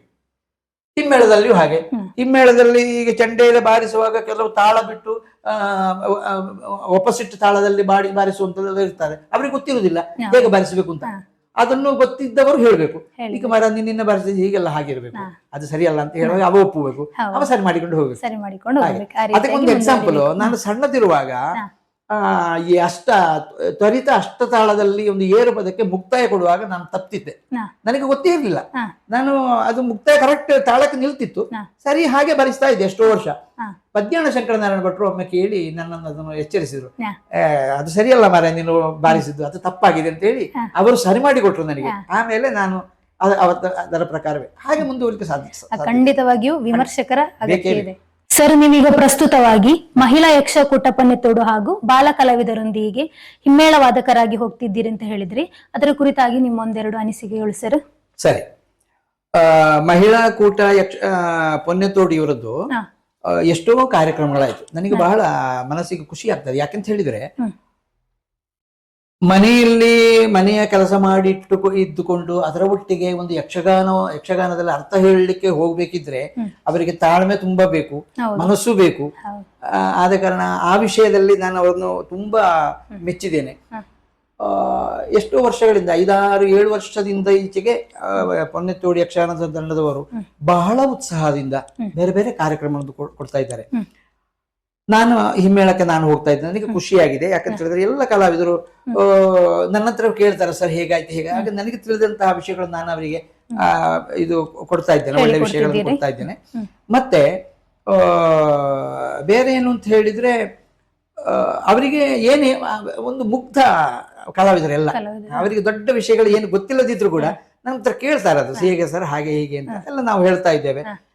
ಅದು ಅಲ್ಲದೆ ಅಲ್ಲಿ ಅದಕ್ಕೆ ಪ್ರಾಮುಖ್ಯವಾಗಿ ನಾವು ಹೊಗಳಲೇಬೇಕಾದ್ದು ಅವರ ಗುರುಗಳು. ಚಂದ್ರಹಾಸ ಕೈಯಾರು ಅಂತೇಳಿ, ಅವರು ಕಟೀಲು ಮೇಳದಲ್ಲಿ ಮೊದಲು ಕೆಲಸ ಮಾಡ್ತಾ ಇದ್ರು, ಅಲ್ಲಿಯ ಕಲಾವಿದರು ಹೌದು, ಮತ್ತೆ ಅವರು ಕೆಲಸದಲ್ಲಿಯೂ ಇದ್ದಾರೆ. ಅದರ ಒಟ್ಟಿಗೆ ಈ ಒಂದು ಪ್ರವೃತ್ತಿಯನ್ನು ಇಟ್ಟುಕೊಳ್ಳಬೇಕಿದ್ರೆ ಅವರ ವಿಷಯದಲ್ಲಿ ಹ್ಯಾಂಡ್ಸ್ ಅಪ್ಪೇ ಹೇಳ್ಬೇಕು. ಯಾಕೆ ಅಂತ ಹೇಳಿದ್ರೆ, ಪಾಪ ಅವರು ಮಂಗಳೂರಿಂದ ಬಂದು ಇಲ್ಲಿ ಕ್ಲಾಸ್ ಮಾಡ್ತಾ ಇದ್ದಾರೆ.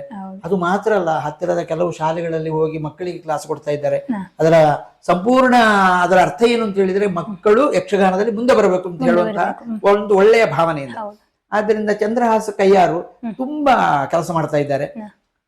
ಅವರ ಪೂರ್ಣ ಫಲದಿಂದಲೇ ಈ ನಮ್ಮ ಮಾತೆಯರು ಯಕ್ಷಗಾನದ ತಂಡದಲ್ಲಿ ಮುಂದೆ ಬರ್ಲಿಕ್ಕೆ, ಸದಸ್ಯರು ಮುಂದೆ ಬರ್ಲಿಕ್ಕೆ ಕಾರಣ ಆಯ್ತು. ಎಷ್ಟೋ ಪ್ರೋಗ್ರಾಮ್, ಅದು ಅಷ್ಟೇ ಅಲ್ಲದೆ ಕೆಲವರು ನನಗೆ ಹೇಳುವ ರೀತಿಯಲ್ಲಿ ಅವರು ತುಂಬಾ ಪ್ರಸಂಗಗಳನ್ನ ಮಾಡಿದ್ದಾರೆ. ತುಂಬಾ ಪ್ರಸಂಗಗಳು, ಒಂದೆರಡಲ್ಲ, ಸಾಧಾರಣ 10, 20, 30 ಪ್ರಸಂಗಗಳನ್ನು ಅವರು ಆಡಿ ತೋರಿಸಿದ್ದಾರೆ ತಾಳಮದ್ದಲೆಯಲ್ಲಿ. ಹಾಗೆ ಆ ವಿಷಯದಲ್ಲಿ ನನಗೆ ಬಹಳ ಖುಷಿ ಇದೆ. ಚಂದ್ರಹಾಸರು ಒಳ್ಳೆಯ ಕಲಾವಿದರು. ಮತ್ತೆ ಅವರು ಒಂದು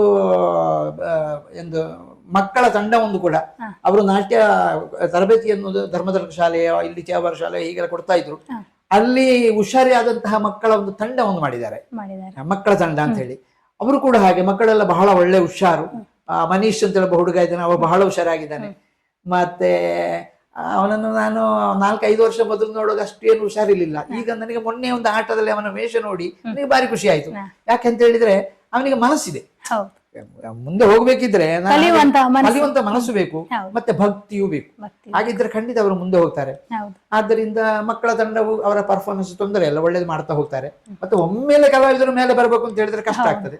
ಮಾಡಿ ಮಾಡಿ ಮಾಡಿ ಪ್ರಾಕ್ಟೀಸ್ ಮೇಕ್ಸ್ ಪರ್ಫೆಕ್ಟ್ ಅಂತ ಹೇಳಿದ್ರೆ ಹಾಗೆ ಮುಂದೆ ಬರ್ಲಿಕ್ಕೆ ಚಾನ್ಸಸ್ ಇದೆ. ಅಂತೂ ಚಂದ್ರಹಾಸರು ಒಳ್ಳೆಯ ಕೆಲಸವನ್ನು ಮಾಡ್ತಾ ಇದ್ದಾರೆ.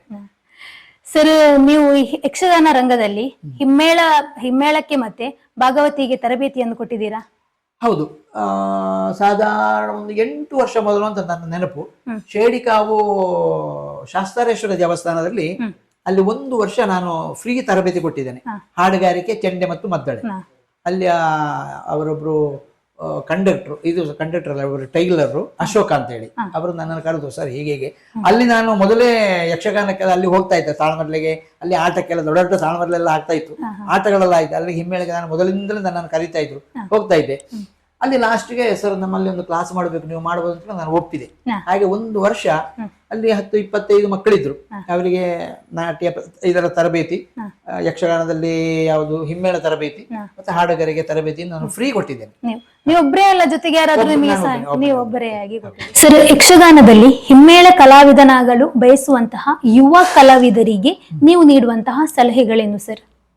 ಅದೇ ನಾನು ಆಗ ಹೇಳಿದ ಹಾಗೆ ಯುವ ಕಲಾವಿದರು ಅಂತ ಹೇಳಿದ್ರೆ ಈಗ ನಾವು ಕಾಣುವಂತದ್ರಲ್ಲಿ ಎಷ್ಟೋ ಯುವ ಕಲಾವಿದರಿದ್ದಾರೆ. ಅವರು ಕೆಲವರು ಒಳ್ಳೆಯ ಏನು ಪಾತ್ರಗಳನ್ನೆಲ್ಲ ಮಾಡಿ ಸರಿಯಾಗಿ ಮುಂದುವರಿತಾ ಇದ್ದಾರೆ, ಕೆಲವರು ತಾಳವನ್ನು ಬಿಡುವಂತಹದ್ದು ಅಥವಾ ಮಾತುಗಾರಿಕೆಯಲ್ಲಿ ಏರಿಳಿತ ಇಲ್ವೋ ಈಗೆಲ್ಲ ಎಲ್ಲ ಇದೆ. ಅದು ಏನಿದ್ರು ಕೂಡ ನಾನು ಆಗ ಹೇಳಿದ ಹಾಗೆ ಸ್ವಲ್ಪ ಒಳ್ಳೆ ತಿಳಿದಂತಹ ಕಲಾವಿದರನ್ನು ಕಾಂಟ್ಯಾಕ್ಟ್ ಮಾಡಿ ಇಟ್ಟುಕೊಂಡು ಅವರಿಂದ ಸೂಕ್ತ ಸಲಹೆಗಳನ್ನು ಅವಳು ತಗೊಳ್ಬೇಕು. ಅದೇ ಮತ್ತೆ ಮಾತುಗಾರಿಕೆಯಲ್ಲಿಯೂ ಹಾಗೆ ನಾವು ಮೊದಲನ ಕಲಾವಿದರಾದ್ರೂ ಹೇಳ್ತಿದ್ರು ಹೇಗೆ ಅಂತ ಹೇಳಿದ್ರೆ, ಯಕ್ಷಗಾನದಲ್ಲಿ ಭಾಗವತರು ಯಾವ ಶ್ರುತಿಯಲ್ಲಿ ಹಾಡ್ತಾರೋ ಆ ಶ್ರುತಿಗೆ ಅನುಸರಿಸಿ ನಮ್ಮ ಮಾತು ಇರಬೇಕು ಅಂತ ಹೇಳ್ತಾ ಇದ್ರು. ಅರ್ಥಗಾರಿಕೆ ಹೇಳುದು ಸರ್, ಅರ್ಥಗಾರಿಕೆ ಹಾಗೆ ಹೌದು, ಶ್ರುತಿಯಲ್ಲಿಯೇ ಮಾತಾಡಬೇಕು ಅಂತ. ಈಗ ತಾಳಮದ್ದಳೆಗಳಲ್ಲಿಯೂ ಹಾಗೆ ಶ್ರುತಿಯಲ್ಲಿಯೇ ಮಾತಾಡಬೇಕು. ಹಾಗೆ ಅದು ಹಾಗಿದ್ರೆ ಮಾತ್ರ ಅದು ಚಂದ ಅಂತ ಲೆಕ್ಕ. ಯುವ ಕಲಾವಿದರಿಗೂ ಹಾಗೆ ಅವರು ಮುಂದೆ ಹೋಗ್ಬೇಕಿದ್ರೆ ಸ್ವಲ್ಪ ನುರಿತವರ ಹತ್ರ ಅವರು ಕೇಳಿಕೊಂಡು ಮುಂದುವರಿದ್ರೆ ಅವರಿಗೆ ಒಳ್ಳೆಯ ಭವಿಷ್ಯ ಇದೆ ಅಂತ ಲೆಕ್ಕ. ನಿಮ್ಮ ಮುಂದಿನ ಯಕ್ಷ ಪಯಣದ ಕುರಿತು ನಿಮ್ಮ ಅನಿಸಿಕೆಗಳೇನು ಸರ್? ಅಲ್ಲ, ಯಕ್ಷಗಾನ ಪಯಣ ಅಂತ ಹೇಳಿದ್ರೆ ಹಾಗೆ ಈಗ ನಾವು ಕೆಲವು ಹವ್ಯಾಸಿಗಳ ಕಾರ್ಯಕ್ರಮ ನಾನು ಇನ್ವೈಟ್ ಮಾಡ್ತಾ ಇರ್ತಾರೆ, ಅದಕ್ಕೆಲ್ಲ ಹೋಗ್ತಾ ಇದ್ದೇನೆ. ಈಗ ಇಲ್ಲಿ ಹತ್ತಿರದಲ್ಲಿ ಪೊನ್ನೆತ್ತೋಡು ನಮ್ಮ ಮಹಿಳಾ ಯಕ್ಷಕೂಟೆ ಇದೆ, ಅದಕ್ಕೆ ಹಿಮ್ಮೇಳವಾದಕ್ಕೆ ನಾನೇ ಇರುವಂತಹ ಚೆಂಡೆಗೆ ನಾನೇ ಹೋಗ್ತಾ ಇರುವಂತದ್ದು. ನಾನು ಅಲ್ಲಿಗೆ ಹೋಗ್ತಾ ಇದ್ದೇನೆ. ಅವರ ತುಂಬಾ ಕಾರ್ಯಕ್ರಮ, ವರ್ಷಕ್ಕೆ 10-20 ಕಾರ್ಯಕ್ರಮಗಳು ನನಗೆ ಕೊಡ್ತಾರೆ. ಆಮೇಲೆ ಬೇರೆ ಇಲ್ಲಿ ಹತ್ತಿರ ಕೆಲವು ಸಂಘ ಸಂಸ್ಥೆಗಳೆಲ್ಲ ಕರೀತಾ ಇರ್ತಾರೆ, ಕರೆದ್ರೆ ಹೋಗುದು, ಮತ್ತೆ ನಿಮಗೆ ಯಾವಾಗ್ಲೂ ಹೋಗ್ಲಿಕ್ಕೂ ಸಮಯ ಸಿಕ್ಕುವುದಿಲ್ಲ. ಹಾಗೆ ಎಷ್ಟು ವರ್ಷ ಆಯ್ತು ಸರ್ ನೀವು ಚೆಂಡೆವಾದನವನ್ನೇ ಮಾಡುತ್ತೆ? ಈಗ ಅದೇ ಸಾಧಾರಣ ಒಂದು 45-50 ವರ್ಷ ಆಗಿರ್ಬೋದು. 50 ವರ್ಷಗಳ ಅನುಭವ ಇದೆ ಅಂದ್ರೆ ಸಾಧಾರಣ 85ರ ನಂತರ. 85ರ ನಂತರ ಅಂದ್ರೆ 45 ವರ್ಷಗಳು. ಸರ್, ನಮ್ಮ ಈ ಕಾರ್ಯಕ್ರಮದ ಉದ್ದೇಶ ಏನು ಅಂತ ಹೇಳಿದ್ರೆ, ಯಕ್ಷಗಾನ ರಂಗದಲ್ಲಿ ಹಿರಿಯ ಕಲಾವಿದರನ್ನು ಗೌರವಿಸುವುದು ಮತ್ತು ಯುವ ಕಲಾವಿದರನ್ನು ಪ್ರೋತ್ಸಾಹಿಸುವುದಾಗಿದೆ. ನಮ್ಮ ಈ ಯಕ್ಷ ಸಂವಾದ ಕಾರ್ಯಕ್ರಮದ ಬಗ್ಗೆ ನಿಮ್ಮ ಅನಿಸಿಕೆಗಳೇನು ಸರ್? ಬಹಳ ಖುಷಿಯಾಗಿದೆ. ಯಾಕಂತ ಹೇಳಿದ್ರೆ ತುಂಬಾ ಸೂಕ್ತವಾಗಿರುವಂತಹ ಕಲಾವಿದರು ಇರ್ತಾರೆ. ಅವರು ದೊಡ್ಡ ದೊಡ್ಡ ಕಲಾವಿದರಾಗಿರ್ಬೋದು, ಆದ್ರೆ ಅವರ ಪರಿಚಯ ಇರುವುದಿಲ್ಲ. ಫಾರ್ ಎಕ್ಸಾಂಪಲ್, ಈಗ ನಮ್ಮ ತಂದೆಯವರೇ ಅವರು ಯಕ್ಷಗಾನದಲ್ಲಿ ಒಳ್ಳೆ ಹೆಸರನ್ನು ಪಡೆದಂತಹ ವ್ಯಕ್ತಿ 40 ವರ್ಷ ಮೊದಲು. ಈಗಿನವರಿಗೆ ಅವರ ಹೆಸರು ಕೇಳಿದ್ರೆ ಯಾರಿಗೂ ಗೊತ್ತಿಲ್ಲ. ಆಗೆಲ್ಲ ದೃಶ್ಯ ಮಾಧ್ಯಮ ಇಲ್ಲಾಯ್ತು. ಆದ್ದರಿಂದ ನಾನು ವೇದಿಕೆಯಲ್ಲೆಲ್ಲ ಹೇಳುದುಂಟು, ಆಗ ಕೆಲವರೆಲ್ಲ ಕೇಳುದು ಹೌದೌದು, ಕೆಲವರಿಗೆಲ್ಲ ಒಳ್ಳೆ ಗೊತ್ತಿರ್ತದೆ. ಆದ್ದರಿಂದ ಇದಕ್ಕೆ ಪ್ರಾಮುಖ್ಯವಾಗಿ ನಮ್ಮ ಮಾಧ್ಯಮದಿಂದ ಇದು ಪ್ರಚಾರ ಆಗ್ಬೇಕಷ್ಟೇ. ಹಾಗೆ ಈ ಸಂವಾದ ಕಾರ್ಯಕ್ರಮ ನೀವು ಹೀಗೆ ಇಟ್ಟುಕೊಂಡದ್ದು ಬಹಳ ಸಂತೋಷ. ಯಾಕೆಂತ ಹೇಳಿದ್ರೆ ಸೂಕ್ತವಾಗಿರುವಂತಹ ಕಲಾವಿದರು ಮನೆಯಲ್ಲಿ ತುಂಬಾ ಜನ ಇದ್ದಾರೆ, ಒಳ್ಳೊಳ್ಳೆ ಕಲಾವಿದರು, ಅವರ ಒಂದು ಪರಿಚಯ ಆದಾಗ ಆಗ್ತದೆ. ಮತ್ತೆ ಯುವ ಕಲಾವಿದರು ಹಾಗೆ ಅವರು ಕೂಡ ಮುಂದೆ ಬರಲಿಕ್ಕೆ ಚಾನ್ಸಸ್ ಇದೆ. ಆದ್ದರಿಂದ ನಿಮ್ಮ ಈ ಸಂವಾದದಿಂದ ನನಗೆ ಬಹಳ ಖುಷಿಯಾಗಿದೆ. ಇಂತಹ ಕಾರ್ಯಕ್ರಮಗಳು ಇನ್ನು ಮುಂದೆ ನಡಿಬೇಕು. ನಮ್ಮ ಊರಿನಲ್ಲಿ ಯಕ್ಷಗಾನದಲ್ಲಿಯೇ ನಮ್ಮ ಕುಂಬಳೆ, ಈ ಕಾಸರಗೋಡು ಡಿಸ್ಟ್ರಿಕ್ಟ್ ಅಂತ ಹೇಳಿದ್ರೆ ಯಕ್ಷಗಾನದಲ್ಲಿ ಬಹಳ ಮುಂದೆ ಅಂತ ಲೆಕ್ಕ. ಎಲ್ಲಾ ಕಲಾವಿದರು ನಮ್ಮ ಇಲ್ಲಿಯೇ ಹುಟ್ಟಿ ಬೆಳೆದವರು ಅಂತ ಲೆಕ್ಕ. ಆದ್ದರಿಂದ ಕಲಾವಿದರನ್ನು ಅವರನ್ನು ಕಂಡು ಅವರನ್ನು ಸಂವಾದ ಮಾಡಿ ಅವರನ್ನ ಈ ದೃಶ್ಯ ಮಾಧ್ಯಮದ ಹೊರಗೆ ತರುವಂತಹ ನಿಮ್ಮ ಈ ಕೈಂಕರ್ಯ ಉಂಟಲ್ಲ, ಅದು ಬಹಳ ಶ್ಲಾಘನೀಯ, ಬಹಳ ಖುಷಿಯಾಗಿದೆ. ಧನ್ಯವಾದಗಳು ಸರ್. ಸರ್, ಇಷ್ಟೊತ್ತು ನಿಮ್ಮ ಅಮೂಲ್ಯವಾದ ಸಮಯವನ್ನು ನಮಗೋಸ್ಕರ ಮೀಸಲಿಟ್ಟು ನಿಮ್ಮ ಅನುಭವಗಳನ್ನು ನಮಗೆ ಹೇಳಿದ್ದಕ್ಕಾಗಿ ತುಂಬ ಹೃದಯದ ಧನ್ಯವಾದಗಳು ಸರ್. ಹಾಗಾಗಿ ನಮ್ಮ ಯಕ್ಷ ಸಂವಾದ ಕಾರ್ಯಕ್ರಮದಿಂದ ನಿಮಗೊಂದು ಕಿರುಕಾಣಿಕೆ.